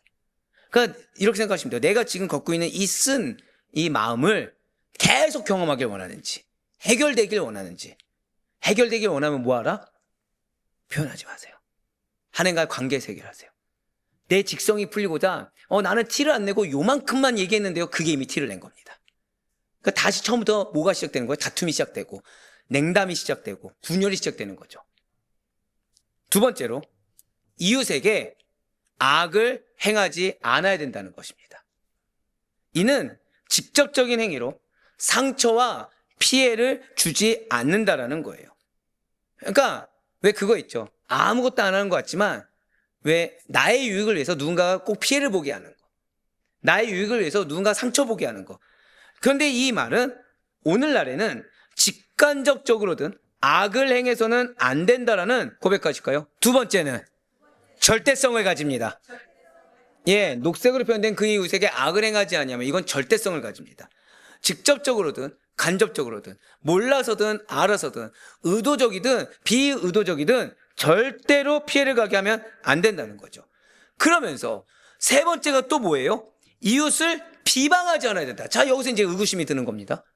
자, 그러면 첫 번째, 혀로 뒷담화나 비난이나 험담하지 말라고 했는데 입에 재갈을 물려야 된다고 했는데 그럼 비방하지 않는다와 똑같은 거 아닙니까? 라는 질문이 들 수 있겠죠. 그래서 이건 원어로 봐야 돼요. 그리고 당시의 사회상을 봐야 됩니다. 이게 뭐냐? 관계를 파괴하는 말로 고백하실까요? 사람의 명예를 떨어뜨려서는 안 됩니다. 바로 그거예요. 당시에 이런 일이 비일비재했던 거죠. 그러니까 나의 어떠함 때문에 상대방의 명예를 실추시키는 겁니다. 당시 인간 사회에서 아주 가깝게 지내는 사람을 모욕함으로써 수치스럽게 하는 일이 흔했습니다. 당시의 다윗 시대요. 그러니까 나의 욕구 때문에, 나의 어떠한 유익 때문에 사람을 수치스럽게 그러니까 사람을 수치스럽게 만드는 거예요. 사람의 명예를 실추시키는 거죠. 그러니까 부부 사이에서도 상호 존중을 하지 않는 일이 모욕이고 비방입니다. 당시에 뭐라고요? 부부 사이인데 존중하지 않는 게 모욕이고 비방이에요. 자녀를 학대하는 거, 정확히는 자녀를 돌보지 않는 거, 거기에 더해서 부모를 공경하지 않는 거, 친구를 모욕하는 일 모두 다 이웃에 대한 비방으로 여겨졌습니다. 또한 남녀관계에 있어서 상대를 배려하지 않는 거 다 비방이었습니다. 이러한 것들을 당시에 그리고 오늘날 세상에서는 사람들 사이에서는 아무렇지 않게 여겨지게 되었다는 것이죠. 하지만 우리는 다르다는 거예요. 왜죠? 우리는 세상과 동행하는 사람이 아니라 우리는 사람과 동행하는 사람이 아니라 고백하실까요? 나는 하나님과 동행합니다. 맞습니다. 하나님과 동행하는 사람은 하나님과 가까이 교감하는 사람은 기도할 때는 하나님께 마음을 쏟는다고 부르짖으면서 정작 돌아서서는 지금 노란색으로 표현된 부분처럼 사람들에 대한 비난과 험담으로 시간을 보내지 않는다는 겁니다. 기도할 때 내가 하나님께 집중한다고 하면서 돌아서서는 나의 유익을 위해 모르쇠를 일관하며 사람들에게 피해를 주지 않는다는 거예요. 더불어서 그 사람을 돌보지 않고 그 사람을 배려하지 않으므로 그 사람의 명예를 실추하는 행동을 하지 않는다는 거죠. 기도할 때 뭐에 집중해야 됩니까? 말씀에 집중하고 새벽에 들었죠. 그것이 무엇이에요? 리시모르. 관심을 가지면서도 뒤돌아서서는 모르쇠가 아니라 뭐 해야 되는 것입니까? 라소트. 실제가 되는 거. 고백하실게요. 관심을 갖고 실제가 되어야 합니다. 뭐에 대해서요? 말씀에 대해서. 뭐에 대해서요? 성령의 음성에 대해서. 그래서 입술은, 우리의 행실은 언제나 무엇을 담아야 되냐? 하나님 사랑, 이웃 사랑을 동시에 담아야 된다는 거예요. 결국 누구를 위한 거죠? 그게 나를 위한 것이 된다는 겁니다. 왜요? 이런 자에게 무엇이 임한다고요? 하나님 나라가 임한다는 거예요.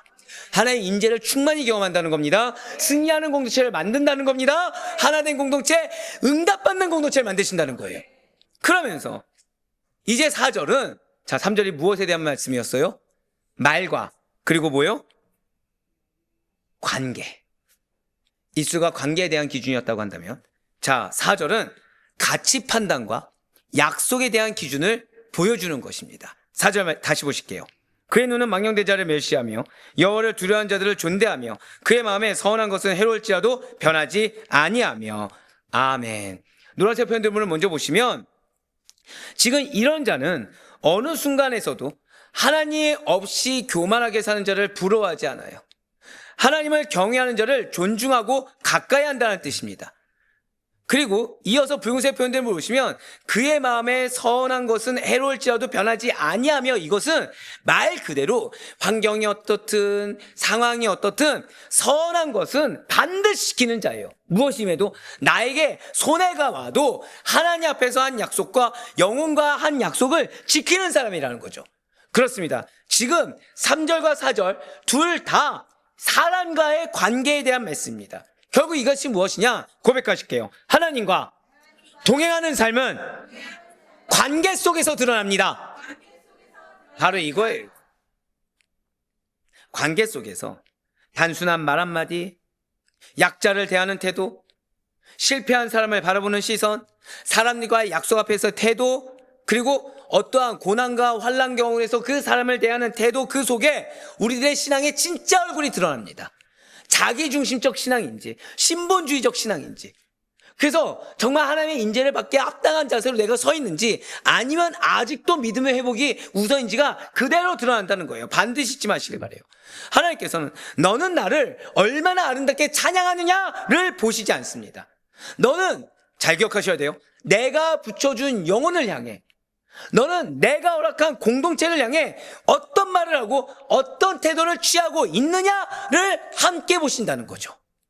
사랑하는 성도 여러분들, 오늘날 우리들의 입술, 우리들의 사람과의 관계, 우리들의 사람과의 약속, 그리고 내가 갖고 있는 가치 판단은 하나님과 동행하는 삶의 기준, 정확히는 내가 그렇게 바람하지 않는 응답받는 삶의 기준, 승리하는 삶의 기준, 하나님 나라가 임하는 삶의 기준에 얼마나 가까이 가 계십니까? 그저 하나님과의 기도 시간, 예배 시간, 찬양 시간만이 아닙니다.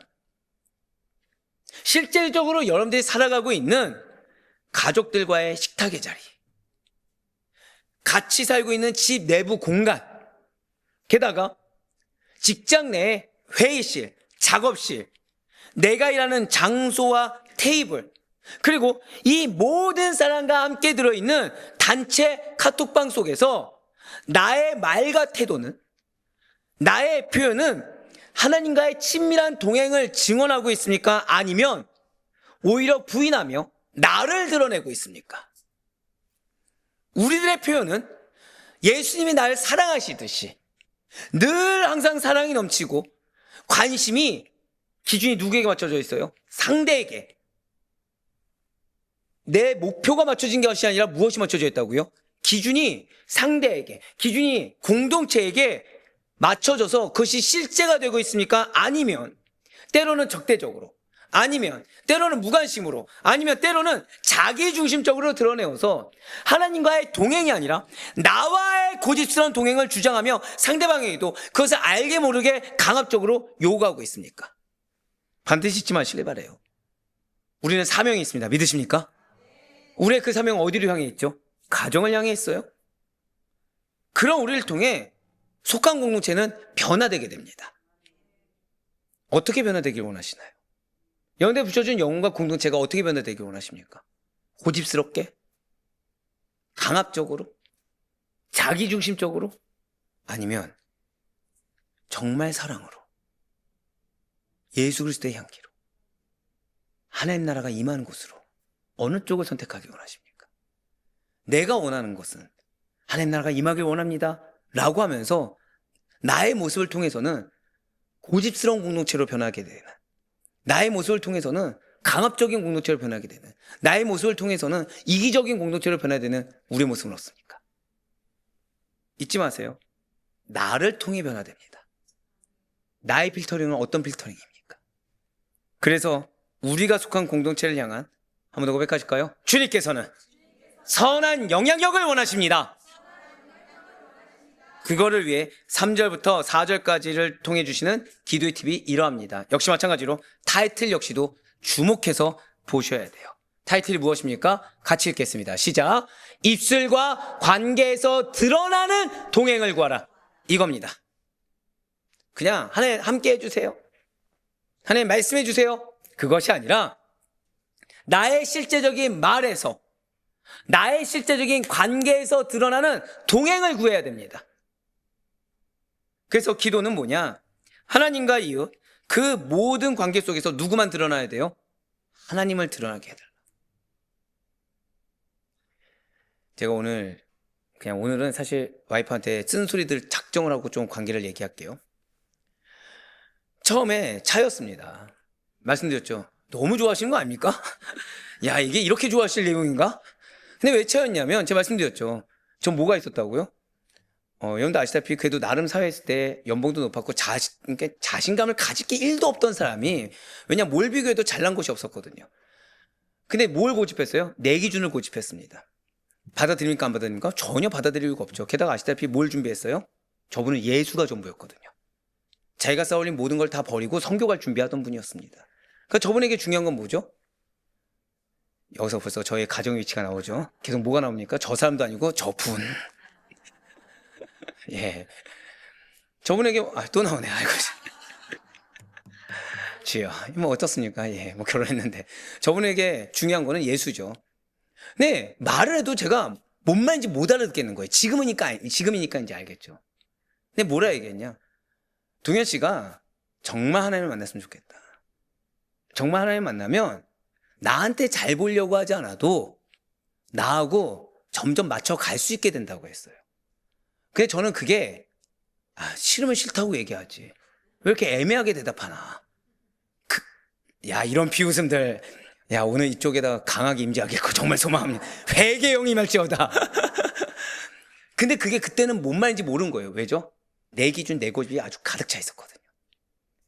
그러니까 저와 저분의 관계에서 하나님이 드러납니까? 저만 드러납니까? 저만 드러나는 거예요. 근데 저는 이제 답답한 거죠. 왜죠? 뭘 원하는지가 하나도 모르겠는 거예요. 왜냐? 내가 하나님이 전부가 아니니까 저 안에 역사하는 하나님이, 저 삶을 통해서 드러나는 하나님이 보이지가 않는 거죠. 자, 방금 뭐라 말씀드렸어요? 내가 나로 가득 차 있잖아요. 내가 물질로 가득 차 있고 세상으로 가득 차 있잖아요. 하나님이 안 보입니다. 하나님 안 보여요. 즉 하나님은 모든 관계 속에서 드러나십니까? 안 드러납니까? 드러나시는 분인데, 내가 나의 세계로 가득 차 있으면, 죄송합니다, 내 자녀 보고서 하나님이 안 보일 수 있어요. 왠지 아세요? 자녀가 문제라서가 아니에요. 자녀가 문제라서가 아니에요. 목사님, 우리 자녀가 지금 교회를 안 나오는데 그게 문제가 아니라니까요. 내가 그 관계 속에서 내 자녀를 향한 인간적이고 나의 고집스러운 기준이 있다 보니까 이 자녀에게 임하시는 하나님이 보이지가 않는다는 겁니다. 그리고 나와 하나님과의 관계에서 자녀 문제만큼은 나와 하나님과의 관계가 아니다 보니까 지금 하나님이 보입니까? 하나님이 드러납니까? 아무것도 드러나지 않고 뭐만 드러나죠? 계속 나만 드러나는 거예요. 두 번째가 뭐죠? 하나님과 가까운 사람일수록 험담과 비방에 나의 혀를 빌려주지 않습니다. 말로는 사랑한다고 하면서 뭐하고 있죠? 결국 요구하고 있고, 요구하는데 내 뜻대로 되지 않으면 나도 모르는 사이에 비방하는 거예요. 우리는 가족까지도 문제로 삼을 수 있다 없다? 있다는 거예요. 가족까지도. 하지만 마지막을 기억하세요. 손해를 감수하고서라도 약속을 지키는 자의 삶에 하나님과 동행하는 신뢰의 향기가 납니다. 예, 맞아요. 차이고 나서 2주 동안 괴롭더라고요. 차이고 나서 2주 동안 괴롭습니다. 아무것도 못하겠는 거예요. 자존심이 상하더라고요. 근데 자존심이 밥 먹여주는 생각에 이제 연락을 했죠. 연락을 했더니 연락했을 때 사실은 깔끔해지려고 연락을 한 거였습니다. 여러분들 다시는 듣지 못할 얘기예요. 예, 제가 왜냐면 원래 담임하고서 다시는 얘기하지 말아야지 했거든요. 몇몇 분들한테도 많이 얘기 안 했습니다. 근데 연락했을 때 저분이 이거를 해줬어요. 마지막을. 그러니까 저분은 그래, 내가 그러니까 교제할 생각은 없고 교제할 생각은 없었습니다. 근데 예수를 만나게 해줘야겠다. 내가 선교 가기 마지막 사명이다 생각한 마음으로 희생해 줬습니다. 선교 가기 전에 정리할 게 많습니까? 안 많습니까? 굉장히 분주하죠. 배워야 될 것도 많고 할 거 많죠. 근데 그것을 저한테 시간을 내준 겁니다. 시간을 내줬을까요? 아니면 저한테 그냥 너가 할 수 있으면 해봐라 였을까요? 할 수 있으면 해봐라 였습니다. 근데 저는 그거라도 붙잡은 거죠. 철저히 맞췄습니다. 근데 옆에서 봤더니 뭐만 보였을까요? 벽이 보이는 거예요. 겉으로 봤었던 아름다운 모습이 전부가 아니라, 야, 제가 말씀드렸잖아요. 이게 진짜 성도구나. 내가 그동안 교회 나가서 본 모습은 진짜 나와 같은 날라리 그리스도인이었고, 이게 진짜 성도구나가 보인 거예요. 아, 독하더라고요. 당신의 눈입니다. 지금은 홀리하다, 신실하다. 근데 당시에 뭐였다고요? 독한 여자. 근데 선택을 했어야 됐습니다. 뭐죠? 포기할 것이냐, 아니면 그래도 얻은 기회니까 어떻게든 증명해 보여야겠다. 뭘 선택했죠? 증명했습니다. 근데 증명을 다 하지 못했어요. 다 하지 못했는데 하나님이 감동 주신 거죠. 여러분들, 우리가 나타나야 될 게 이겁니다. 우리는 가족들에게 신뢰의 향기를 드러내 보일 수 있어야 됩니다. 이거는 내가 어떻게 하냐보다 내가 하나님과 동행하면 자연스럽게 나게 됩니다. 그 신뢰의 향기는 내가 왜 안 맡아줘 얘기해봤자 소용이 없고요. 맡아지게 되는 겁니다. 저는 오늘 다른 무엇보다도 여러분들의 삶에 이 세 번째가 반드시 임하길 바라요. 그래서 저는 여러분들의 가족 중에 저같이 불쌍한 영혼이 구원받은 또 다른 영혼이 있을 거라 믿습니다. 또는 여러분들이 그런 영혼이 될 거라고 전 믿어요.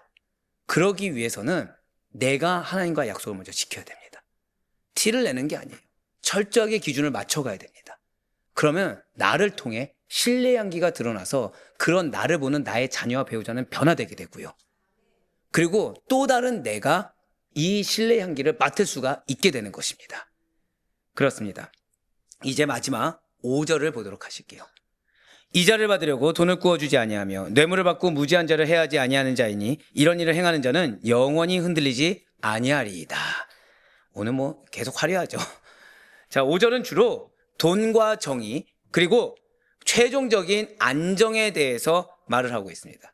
그러니까 지금 관계에 대해서 2절, 3절, 4절 얘기하고 5절이 무엇을 얘기합니까? 돈과 정의, 최종적인 안정에 대해서 말하고 있어요. 먼저 노란색 표현들을 보시면 돈을 구워주지 아니하며 나와 있습니다. 이것은 이자를 통해서 부당한 이익을 취하며 약자를 착취하지 않는다는 뜻입니다. 그렇다고 해서 이자를 받지 말라는 얘기가 결코 아니에요. 당시 이스라엘에서 가난한 형제에게 높은 이자를 취하는 것은 매우 큰 억압으로 여겼습니다. 하지만 돈을 빌려주는 것 자체를 금지하지 않았어요. 왜냐하면 이러한 돈을 빌리고 갚는 것은 정당한 경쟁이가 될 수가 있기 때문이라는 거죠. 그리고 외국인에게도 돈을 빌려줄 수 있었습니다. 그렇게 빌려줄 때 이자를 받는 것이 허용되었다는 거예요. 그럼에도 불구하고 이스라엘 백성들 사이에서 고리대금을 금지한 것은 높은 이자를 갚지 못할 경우에 채권자에게 착취를 당하고 부당하게 이용을 당할 수 있기 때문이었다는 것입니다. 그래서 오해하지 말아야 돼요. 구워주지 말라가 진짜 구워주지 말라는 것이 아니고 이자를 아예 받아서 안 된다가 아니라 무엇을 받지 말라? 고리대금하지 말라는 뜻입니다. 또한 녹색으로 표현된 물을 보시면 뇌물을 받고 무지한 자를 해하지 아니하는 자입니다. 이것은 여러분들 가운데 뇌물 받으신 적 있습니까? 없습니까? 우리는 없죠. 근데 이게 뭐냐? 고백하실까요? 이익 때문에 약한 자들, 그러니까 피해자가 생겨서 안 된다는 거예요. 내 이익 때문에 피해자가 생겨서는 안 된다는 뜻입니다. 그래서 돈과 이익 때문에 정직한 사람, 연약한 사람을 해치는 불의를 거절하는 태도, 그거를 가져야 된다는 거죠. 즉 내 이익 때문에 피해자가 생기면 그건 불이 나는 겁니다. 그것을 거절할 수 있어야 된다는 거예요. 이거는 일견 아까 앞서 봤던 4절에 손해를 감수하서도 무엇을 지키라? 약속을 지키라와 동일합니다. 자, 그렇습니다. 뇌물은 그러해요. 뇌물은 그것을 받는 사람의 판단력을 흐리게 합니다. 그리하여 부당하고도 왜곡된 결정을 내리게 한다는 거예요. 결국에 이런 뇌물은 단순히 사람과 사람 사이에서 끝나게 되는 것이 아니라 공동체를 와해시킵니다. 제가 제일 싫어하는 게 이거예요. 어떤 사람의 유익 때문에 공동체가 와해가 되게 됩니다. 피해가 생긴다는 거예요. 고작 나의 유익 때문에 공동체가 피해를 보고 있어서는 안 됩니다. 왜죠? 사람과 사이에서 끝나게 되는 것이 아니라 공동체가 와해되고 사회 정의를 무너뜨리며 계속해서 정직한 자들, 계속해서 열심으로 살아가는 자들을 고통과 한탄 속에서 빠뜨리게 된다는 거죠. 그러니 제가 제일 싫어하는 것 중에 하나가 뭐라 말씀드렸어요? 기준을 낮추는 거. 그러니까 사회 윤리적인 기준, 약속에 대한 기준, 순종에 대한 기준, 말씀에 대한 기준이 계속해서 우리는 성장해야 되는 자들이지, 낮춰가면서 나도 모르는 사이에 공동체가 와해되고 낮춰가면서 결국 그 공동체가 와해돼서 끝난 것이 아니라 사회 정의까지 와해돼서는 안 된다는 것입니다. 자, 지금 한국 사회에 기독교가, 교회가 대우받습니까? 욕을 먹고 있습니까? 근데 여러분들 80년대만 해도 욕 먹었습니까? 각광받았습니까? 각광받았어요. 교회 다닌다고 하는 사람들이 다 와 하고서 얼마나 착할까 기대를 하는 것이 있었다는 거죠. 무엇부터 시작했죠? 몇몇 사람의 타협부터 시작한 거예요. 처음부터 교회가 그렇게 된 것이 아닙니다. 여러분들 우리 가정이 와해돼서는 안 됩니다. 근데 와해되는 시작은 다른 거 아니에요. 고작 나의 작은 탐심 때문에 시작되는 겁니다. 그리고 그 탐심을 모른 척 넘어가는 것부터 시작한다는 거예요. 그렇기 때문에 하나님과 동행하는 자는, 그리고 기도한다는 자는, 그 관계를 깊이 있게 하기를 원하는 자는 이익을, 그것도 나에게 허락되지 않은 부당한 이익을 취해서도 안 되고 뇌물을 받아서도 안 되며 결국에는 나의 행위로 말미암아 피해를 보는 자가 발생해서는 안 된다는 겁니다. 그리고 시편은 지금 우리에게 이렇게 마무리하고 있어요. 마지막으로 붉은색 표현된 부분, 5절의 붉은색 표현된 부분을 우리 다 같이 읽겠습니다. 시작. 이런 일을 행하는 자는 영원히 흔들리지 아니하리이다. 아멘. 매우 중요하죠. 매우 중요합니다. 사실상 지금 이 앞절에서 계속해서 말한 입술에 있어서도, 사람과의 관계에 있어서도, 가치 판단에 있어서도, 약속에 있어서도, 그리고 돈과 정에 있어서도 하나님 말씀에 깊은 관심을 갖고 실제적으로 행한 사람에게 주어지는 하나님의 약속이 이거라는 거예요. 약속이 무엇입니까? 이런 일을 행하는 자는 영원히 흔들리지 아니하리이다.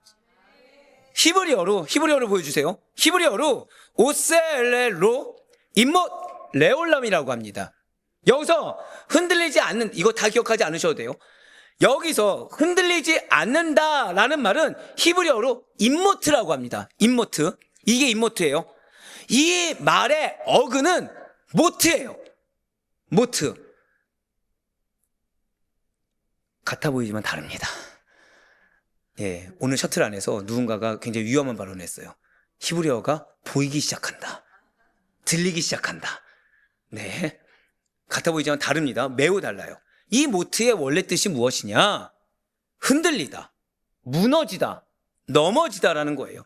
그래서 성경에서 이 단어는 종종 기초가 무너지는 것, 삶이 붕괴되는 것을 의미한다는 거죠. 그런데 지금 이런 일을 행하는 자는 영원히 흔들리지 아니하리라. 오세엘레로 모트라고 했습니까? 임모트라고 했습니까? 임모트라는 거죠.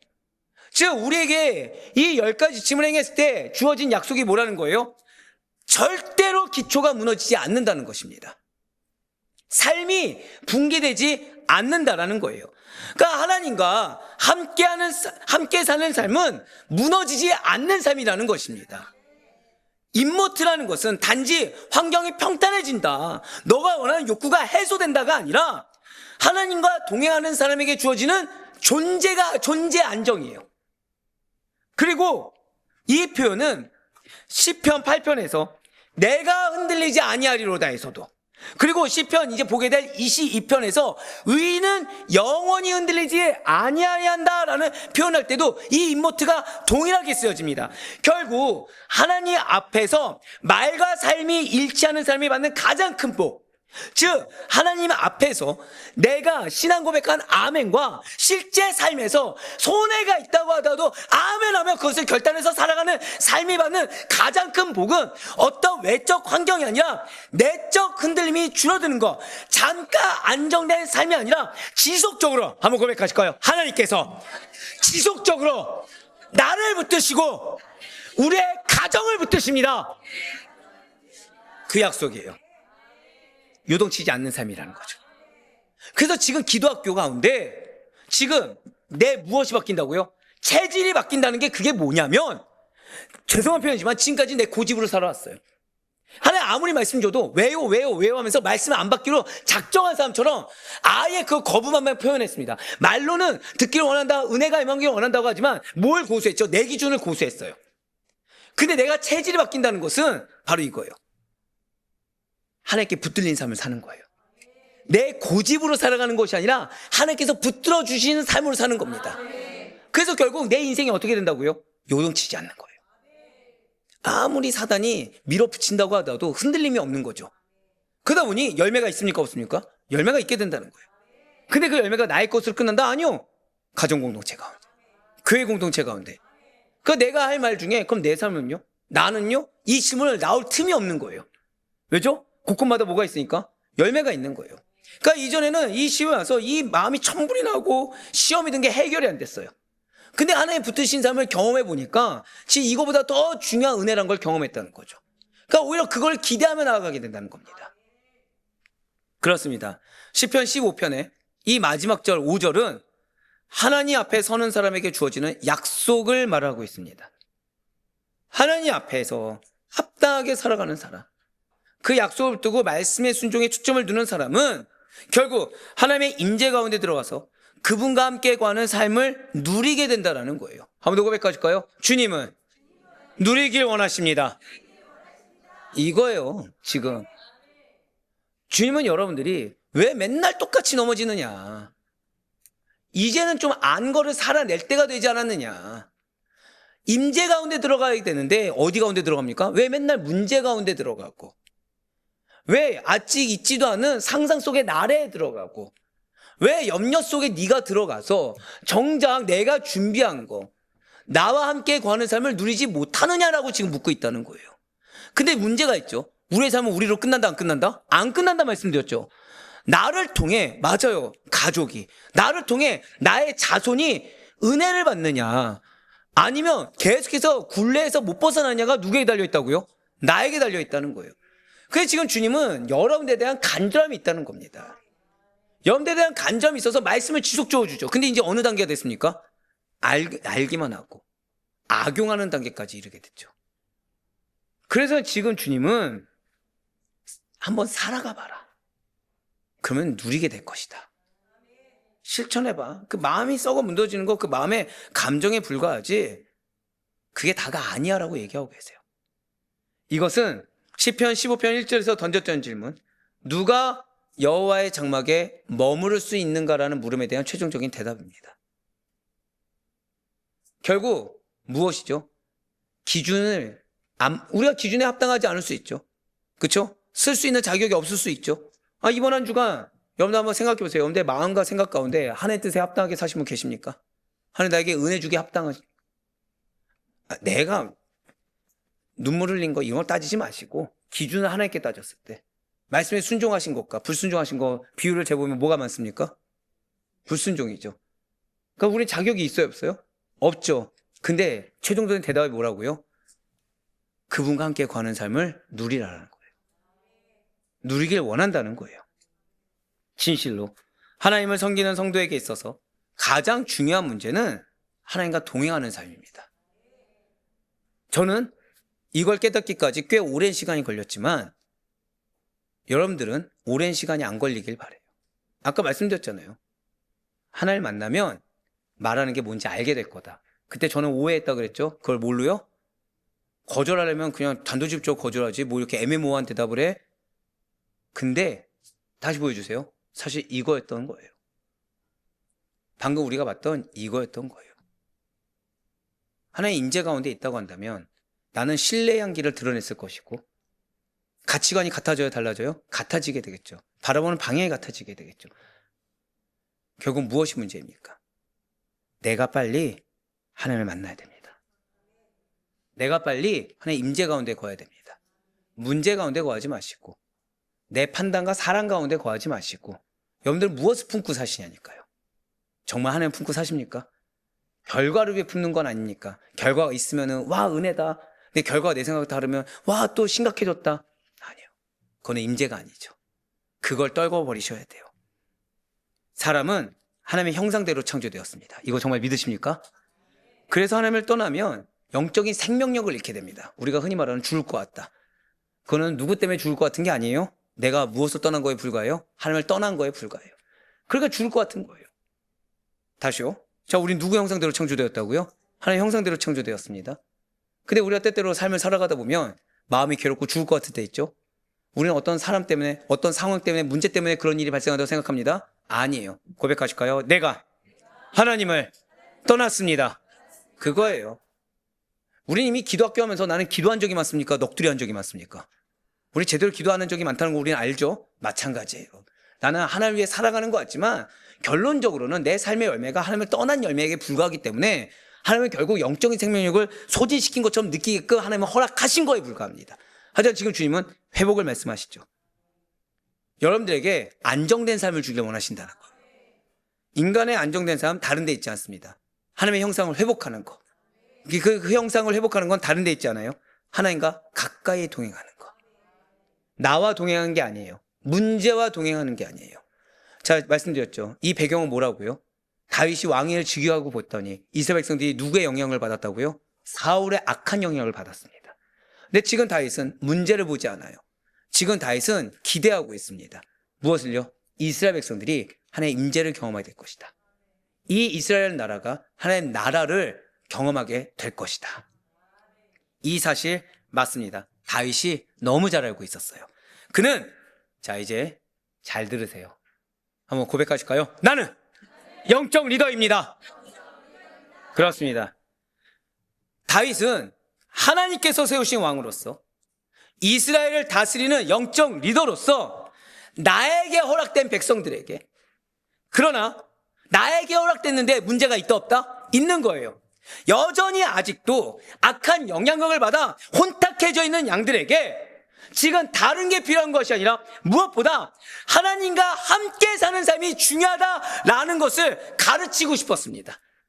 즉 너희들에게 필요한 것은 이 사람이 나에게 상처 줬으니까 이 사람이 깨달아야 돼도 아니고, 이 물질이 지금 어려서 빈부격차가 해결됩니다 이것도 아니고, 이 건강이 해결된다 이것도 아니라 무엇이 필요하다고요?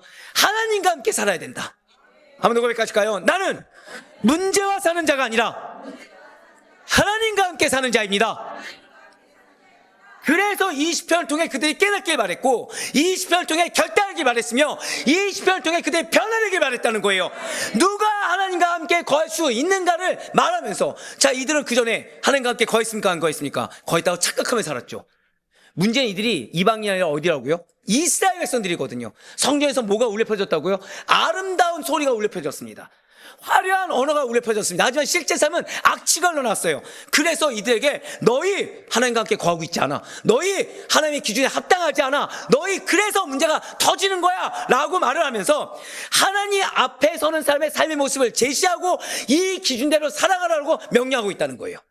그리고 이 질문에 대한 답이 겉으로 봤을 때는 화려해 보이지만 속은 썩어 문드러져 있는 이스라엘을 회복시키고 그 이스라엘을 변화시키며 다시가 원래 있어야 될 자리, 우리 한번 더 고백하실까요? 내가 있어야 할 자리는, 우리의 가정이 있어야 할 자리는 에덴입니다. 그 자리로 보고시키는 거예요. 믿는 자의 가정에 합당하게, 믿는 자의 삶에 합당하게, 매번 문제에 치여서 얼굴에서부터 매번 냉담과 천불과 문제가 나오는 것이 아니라 어떠한 바다 풍랑 앞에서도 은혜가 흘러나오는 사람, 신뢰의 향기가 흘러나오는 사람. 그래서 배우자든 자녀든 오히려 나를 통한 예수 그리스도를 신뢰하게 만드는 그 자리로 보고시킨다는 거예요. 사랑하는 성도 여러분들, 사실 우리는 나의 말과 나의 삶이 일치하지 않을 때 점점 더 불안해집니다. 여러분들, 우리는 양육받을 때 간증을 하죠. 자, 간증 싫습니까? 좋습니까? 싫습니다. 왜죠? 왜 싫은지 아십니까? 왜 드러나는 게 싫죠? 왜 드러나는 게 싫죠? 두 가지 때문이에요. 내 교회에서 보인 모습과 삶이 일치하지 않거든요. 두 번째, 나는 지금 하나님을 봅니까? 사람을 봅니까? 사람을 보고 있거든요. 그러다 보니 하나님이 은혜의 기회를 줘도 이 은혜의 방법을 내가 정해놓는 거예요. 그래서 하나님이 주신 시간은 모두 다 은혜입니다. 믿으십니까? 자, 우리가 평생에 교수님한테 양육받을 확률이 얼마나 될까요? 지극히 드물겠죠? 근데 우리는 지금 어느 순간부터 교수님 양육하는 게 당연해졌습니다. 그쵸? 아니십니까? 제가 너무 신뢰가 없었나요? 당연해졌습니다. 근데 이제 교수님의 양육 방법을 내가 논하기 시작하는 거예요. 마음속으로. 이렇게 했으면 좋겠다. 저렇게 했으면 좋겠다. 내 상태는 파악하지 못한 채. 그래서 그 툴에 대해서 이유가 있다는 사실을 알지 못한 채. 그럼 오죽했으면 제가 이제 얘기하기 시작했죠. 우리 전체 커리큘럼 중에 그 방법이 들어있고, 그래서 교수님의 그 간증은 러프하게, 우리 안은 어떻게 한다고요? 세밀하게 할 것이다. 근데 그런데도 부담이 돼야 한대요? 되는 이유는 여전히 그럼에도 불구하고 내 안에 내 틀과 고집을 꺾지 않았기 때문이라는 거예요. 예, 맞습니다. 우리는 그때 불안해집니다. 말과 삶이 일치하지 않을 때. 그래서 거짓이 거짓을 낳게 되고, 또 다른 거짓을 낳게 되고요. 또한 모르쇠, 도피가 도피를 낳게 되고, 또 다른 도피를 낳게 돼서 결국 누구부터 멀어지냐? 점점 하나부터 멀어지게 됩니다. 그래서 하나님이 기회를 줘도 기회가 아니라 다 부담으로 다가오고, 원망으로 다가오고, 서러움으로 다가오고, 그러다 보니 점점 나는 무엇이 되냐? 고백하실까요? 영적 외톨이. 점점 영적 외톨이가 되는 거예요. 영적 외톨이가 되어서 삶이 불안정해지는 걸 경험하게 됩니다. 또 뭐라 말씀드렸어요? 영적 외톨이의 특징은 동일한 삶이 주어져도 유난히 더 불안정한 걸 경험합니다. 영적 외톨이의 특징이 뭐라고요? 나의 삶이 불안정하다고 느끼는 거예요. 이게 영적 외톨이의 특징입니다.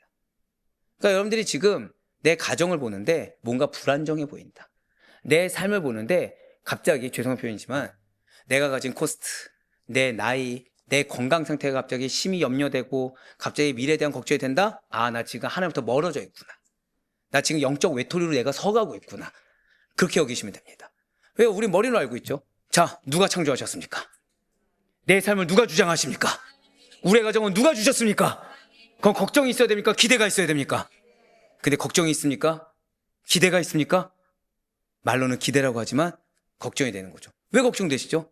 불안해 보이니까. 근데 왜 불안하다고요? 한 번 더 고백하실까요? 주여, 내가 멀어졌습니다. 그래서 영적 외톨이가 되는 거예요. 그러니 자, 기도하면 응답이 됩니까? 안 됩니까? 이야, 1편부터 다시 시작해야 되겠는데요. 기도하면 응답되는 걸 알아요. 정확히 말씀드릴까요? 이번 한 주간 우리 성도님들의 반응이 세 가지가 있었습니다. 한 부류는 아직 때가 임하지 않아서 기도응답이 안 된 경우고, 두 부류는 동일하게 하나님이 역사하셨어요. 소름 돋을 정도로 응답이 된 겁니다. 그러니까 응답의 시작점이 된 거죠. 근데 여기서 반응이 두 가지로 나눠진 거예요. 한쪽은 이것조차 기적이라고 여긴 겁니다. 이것조차 정말 하나님의 역사했다고 여긴 겁니다. 그러니까 결단하고 스스로가 아예 순종하기로 아예 급변한 거예요. 근데 한쪽은 감사하지만, 이거부터 시작하는 거죠. 그럼 온전히 인정한 겁니까? 아직도 불안정해 하는 겁니까? 불안정해 하는 거예요. 이 차이는 어마어마하죠. 이 차이는 어마어마합니다. 우리는 영적 외톨이가 되어서는 안 돼요. 잊지 마세요. 삶이 불안정해 보이는 이유는 내가 하나님과 멀었다는 증거입니다. 내가 영적으로 하나님 붙잡은 구인데도 그 손길을 뿌리치고 외톨이로 서 있다는 증거입니다. 하지만 하나님 앞에서 정직해져 갈 때, 사람 앞에서 말과 삶이 점점 일치해져 갈 때, 하나님은 우리를 요동치지 않는 사람으로. 한 번 더 고백하실까요? 지금 나의 숙제는 요동치지 않아야 합니다. 업앤다운이 심하면 안 돼요. 업앤다운이 심하면 안 됩니다.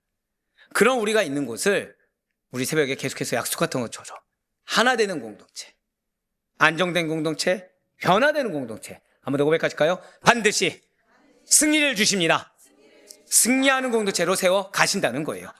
오늘날 많은 사람들이 안정을 원합니다. 재정적인 안정, 관계의 안정, 미래에 대한 안정, 육신의 안정. 그런데 진짜 안정이라는 것은 어디서 오는 것입니까? 우리는 하나님께서 온다는 거 알지만 정확히는 하나님과의 관계에서, 그리고 그러한 하나님과의 동행을 반영하는 삶의 일치에서 온다라는 사실을 오늘 시편 15편을 통해서 지금 다윗은 매우 강하게 선포했어요. 시대가 아무리 변해도 하나님의 백성이 추구해야 되는 삶은 절대 변하지 않습니다. 그것은 바로 하나님과 함께 거하는 삶입니다. 그리고 이것이 우리들의 삶을, 그리고 그런 여러분들의 삶을 통해 여러분들에 속한 공동체를 하나 되게 하고 안정되게 하며 응답받게 하고 승리하게 하는 것입니다. 그래서 마지막 5절 통해 주시는 기도의 팁이 이러합니다. 역시 마찬가지로 타이틀을 잘 보세요. 말과 삶의 일치에서는 안정을 구해야 됩니다. 맞아요. 여러분들의 인생은 안정되게 될 것입니다. 다른 데서 안정되지 않아요. 여러분들의 말과 여러분들의 삶에서, 정확히 좀 더 쉽게 표현드리면 여러분들 알고 있는 신앙 지식과 삶이 일치해야 됩니다. 거기서 오는 안정을 구하는 게 기도예요. 첫 번째 보시면 기도는 주님이 주시는 평안에 머무를 수 있도록 나의 삶을 준비하는 시간입니다. 그러니까 여러분들은 이 기도학교를 통해서 기도의 시간 나갈 때 주님은 이미 여러분들 위해 평안을 준비하고 계십니다. 축복대로 믿음대로 될지어다. 그것이 내 삶에 머물 수 있도록 준비하는 시간을 가진 겁니다. 기도로. 그 돈과 이익보다 하나님을 먼저 선택하는 사람에게 하나님은 흔들리지 않는 삶의 기초를 세워주십니다. 내가 세우는 게 단단합니까? 하나님이 세워주시는 거 단단합니까? 하나님이 세워주시는 거죠. 그래서 말과 삶이 일치할 때 기도와 일상이 서로를 붙어주는 든든한 영적 삶이 세워지게 돼요.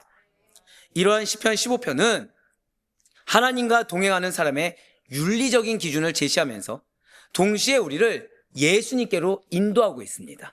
왜냐하면 이 1절부터 5절까지의 말씀을 통해 제시된 기준을 완전하게 충족하시는 분은 오직 예수 그리스도 한 분뿐이시기 때문이라는 거예요. 그렇습니다. 오직 예수님만이 완전한 동행의 참된 모델이 되십니다. 진실로 예수님께서는 정직하게 행하시고 공의를 실천하시며 마음의 진실을 말하신 분이십니다. 그분의 입술에는 거짓이 없었어요. 이웃을 향한 말과 행동은 언제나 사랑과 진리로 가득했습니다. 진실로 예수님께서는 망령된 자의 길을 따르지 아니하시고 아버지를 경외한 자들을 매우 존귀하게 여기셨습니다. 무엇보다도 그 마음에 선한 것이 해로울지라도 변치 아니하며라는 말씀처럼, 즉 그 약속으로 인해 내가 손해를 볼지언정 십자가의 길이 자신에게 극도의 고통이 되는 길이었음에도 불구하고 끝까지 순종을 보여주셨어요. 그래서 오신 예수 그리스도를 증거하는 신약성경은 우리에게 두 가지를 가르치고 있다는 거죠. 그 첫 번째로 우리는 이 기준을 온전히 지킬 수 없는 죄인이라는 사실을 알게 합니다. 두 번째로 예수 그리스도 안에서 이 기준을 완전히 이루신 분의 의가 우리에게 전가되었음을 알려준다는 거예요. 그러므로 궁극적으로 시편 15편은 우리에게 이렇게 강하게 권면하고 있습니다. 너는 더 이상 스스로의 기준으로 스스로를 의롭게 만들려고 애쓰지 말고 먼저 이 기준을 이루신 예수 그리스도로 피하라 라고 먼저 명령한 후에 이렇게 덧붙이고 있다는 거예요. 자, 그리고 같이 읽겠습니다. 시작. 그리고 이제 성령 안에서 그분을 닮아가는 삶을 향해 한 걸음씩 나아가라. 이거예요. 그래서 오늘 결단하신 분을 축복하신 겁니다. 일단 결단하고 한 걸음에도 내딛어야 은혜가 임합니다. 그래야 그 내딛는 한 걸음이 신뢰의 향기를 띠게 되는 거고요. 그래야 내가 변화되는 것, 즉 나를 위해 준비하신 하나님의 은혜를 맛볼 수가 있게 되는 겁니다. 잊지 마세요. 문제와 동행하면 은혜 못 맛봅니다. 제가 예전에 말씀드린 적 있죠. 우린 땅을 보는 자입니까? 하늘을 보는 자입니까? 하늘을 보는 자죠. 문제를 바라본다는 것은 하나님이 위해서 아무리 해답을 내려줘도 그 해답만 요리조리 피해갈 자입니다. 하나님과 동행하셔야 돼요. 하나님의 기준에 맞게 가셔야 돼요. 내가 사랑하는 여인이 있어요. 근데 내 기준을 주장하면서 내 옆에 붙으려고 하면은 이거는 죄송하지만 집착이고 미저리가 됩니다. 하지만 그 상대가 원하는 기준을 알고 서로 맞춰가면서, 아니 그 상대방이 나를 받아들일 준비가 안 됐다고 한다면 예전에 제가 했던 것처럼 저를 고집하시면 어떻게 되죠? 둘 중에 하나죠. 집착이 되건가 아니면 차이든가. 하지만 그 기준을 알고 그 기준에 맞춰가려고 내가 노력하게 된다면 같이 동행하게 됩니다. 마찬가지예요. 하나님 기준에 맞추셔야 돼요. 내 기준에 끌어당기셔서는 절대 안 됩니다. 사랑하는 아드포의 성도 여러분들, 예수님 안에서 우리는 이미 하나님의 장막에 초청받은 자들입니다. 그러나 동시에 그 초청에 합당한 삶을, 사실 이 부분만 해도 되게 감사해요. 저는 정체성만 가지고 한 5년은 가르칠 줄 알았습니다. 근데 지금 정체성은 2년 안에 끝났고 계속해서 우린 사도 바울도 그렇고 여호수아도 그렇고 지금 다윗도 그렇고 무엇을 우리에게 얘기하고 있습니까? 삶을 살아가라고. 아는 대로 살아가라라고 그 초청에 합당한 삶을 배우는 과정에 우리가 서 있습니다. 그래서 시편 15편을 예수님 중심으로 읽을 때 우리는 자기중심적인 신앙, 율법주의로 떨어지지 않게 되고 은혜 안에서 윤리를 배우는 길을 걷게 되고 그 배움은 삶에서 실제가 되게 됩니다. 단순한 관심 정도가 아니라 실제가 되는 삶을 경험하게 된다는 거예요. 그래서 이러한 시편 15편을 통해 우리의 안정된 삶, 한 번 더 절대 마지막 고백하실까요? 하나님께서는 나에게 안정된 삶을 주기를 원하십니다. 맞아요. 그래서 최종적인 기도의 팁이 바로 이러합니다. 자, 역시나 타이틀 같이 읽을게요. 시작. 은혜 안에서 말과 삶의 일치를 배우라. 미리 말씀드리면 말씀 주신 것이 은혜임을 알아야 됩니다. 그래야 배울 수 있어요. 예수님은 시편 15편의 기준을 완전히 이루신 유일하신 분이시고 그분 안에서 우리는 이미 하나님과 동행한 자로 받아들였다라는 사실을 알고 기도하셔야 됩니다. 즉 기도는 뭐예요? 하나님과 동행하는 가운데 드리는 대화입니다. 그래서 기도는 결국 무엇이냐? 그분을 성품에 담게 해달라는 강구입니다. 이것이 나의 어떤 삶을 준다고요? 안정적인 삶. 그 안정적인, 흔들리지 않는 나의 안정적인 삶을 통해 우리의 공동체가 어떻게 된다고요? 승리하는 공동체. 자, 마지막이 중요하죠. 우리 마지막 글씨 같이 읽겠습니다. 시작. 말과 삶의 일치는 스스로 만들어내는 성취가 아니라 성령께서 우리 안에 이루어 가시는 은혜의 열매이다. 그래서 성령의 사람이 되셔야 돼요. 여러분들, 말씀과 성령은 같이 가져가야 됩니다. 성령의 사람이 되셔야 돼요. 이거는 맞아요. 헌신하신 분들 감사하죠. 근데 저는 뜨거운 기도의 헌신은 비할 바가 안 됩니다. 성령 충만하신 분들의 그 주여 이거는 비할 바가 못 됩니다. 왜죠? 은혜의 열매를 뿌리고 계신 거예요. 여러분들. 침묵과 통성 기도에 대해서 간략하게 정리해서 보내드린 적이 있어요. 못 보신 분들은 꼭 얘기해 주세요. 왜냐면은 그거는 이제 몇몇 분들한테 보내드렸는데 둘 다 장단이 있습니다. 근데 때로 하나님께서는 부르짖게 하세요. 왜죠? 그 부르짖는 그 기도를 통해 은혜를 퍼뜨리십니다. 은혜를 퍼뜨리시고 그 마음 가운데 집중하게 하십니다. 성령께서 여러분들 안에서 이루어 가세요.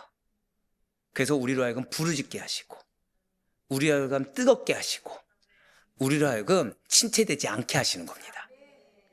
결국 오늘 시편 15편은 당시의 다윗의 백성들에게 그리고 오늘날을 살아가는 우리들에게 이렇게 말하고 있는 거예요. 신앙을 말하는 사람, 은혜를 말하는 사람은 많지만 말과 삶이 일치하는 사람은 그리고 일치하고자 하는 사람은 귀하다. 그러나 하나님은 그런 사람을 통해서 당신의 임재를 드러내신다는 거예요. 오늘 우리의 현실은 때때로 우리들의 신앙을 말로만 소비하게 합니다. 그래서 실제 삶의 기준과는 분리시켜서 지치게 만듭니다. 그런 우리의 모습을 통해 우리의 공동체가 점점 그리스도와 멀어지게 합니다. 그래서 우리의 공동체를 안정화시키는커녕 요동치거나 분열되게 만들어버립니다. 그러나 하나님과 동행하는 삶은 기도의 언어와 일상의 언어가 점점 더 가까워지는 곳에서 자라나게 됩니다. 그리고 그렇게 자라는 삶을 통해 공동체는 반드시 하나 되고 안정되게 되며 승리하게 된다는 거예요. 이번 한 주간 시편 15편을 반드시 기도문으로 바꾸어서 기도하시길 바라요. 여러분의 삶의 자리는 단순히 여러분들로만 끝나는 것이 아니라는 사실을 잊지 마시길 바라요. 그래서 오늘 새벽 기도회 때 하나님께서는 무엇을 여러분들에게 말씀하셨습니까? 리시모르 라소트. 고백하실까요? 관심을 가지라. 실제가 되게 하라. 말씀을 관심을 가지시고 그 말씀이 여러분들의 삶에 실제가 되게 하셔야 됩니다. 잊지 마세요. 우리는 문제와 상처를 보는 자들이 아니라 아직 일어나지 않은 일을 또 문제를 확대 해석하는 자가 아니라 우리는 그저 말씀을 실제가 되게 함으로 우리 한번 더 고백하실까요? 나의 삶은 안정화가 됩니다. 우리의 공동체는 안정화됩니다. 맞습니다.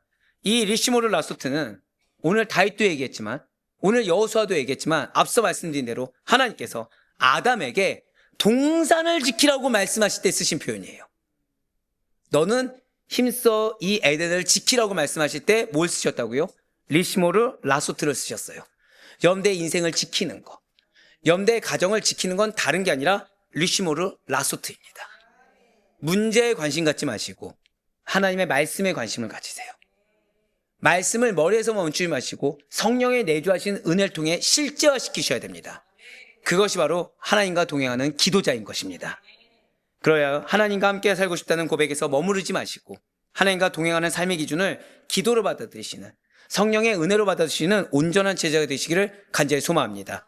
그래 바라고 고맙기는 하나님께서 하늘에서 찾으시는 그 한 사람, 말과 삶이 일치해서 하나님과 동행하는 자, 사랑하는 아들아 사랑하는 딸아 내가 너를 보낸 그 목적에 합당하게 너가 그렇게 살아가고 있구나 라는 칭찬을 받는 우리가 되는 가운데 그럼 우리를 통해 허락된 영혼이 그리고 허락된 공동체가 예수 그리스도를 온전히 만나고 지금의 모습이 아니라 우리 죄송해요 거짓말했네요. 마지막 한 번 더 선포하시겠습니다. 지금의 모습이 결론이 아닙니다.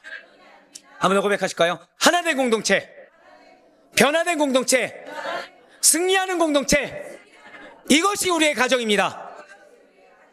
그렇게 되기를 간절히 축원합니다.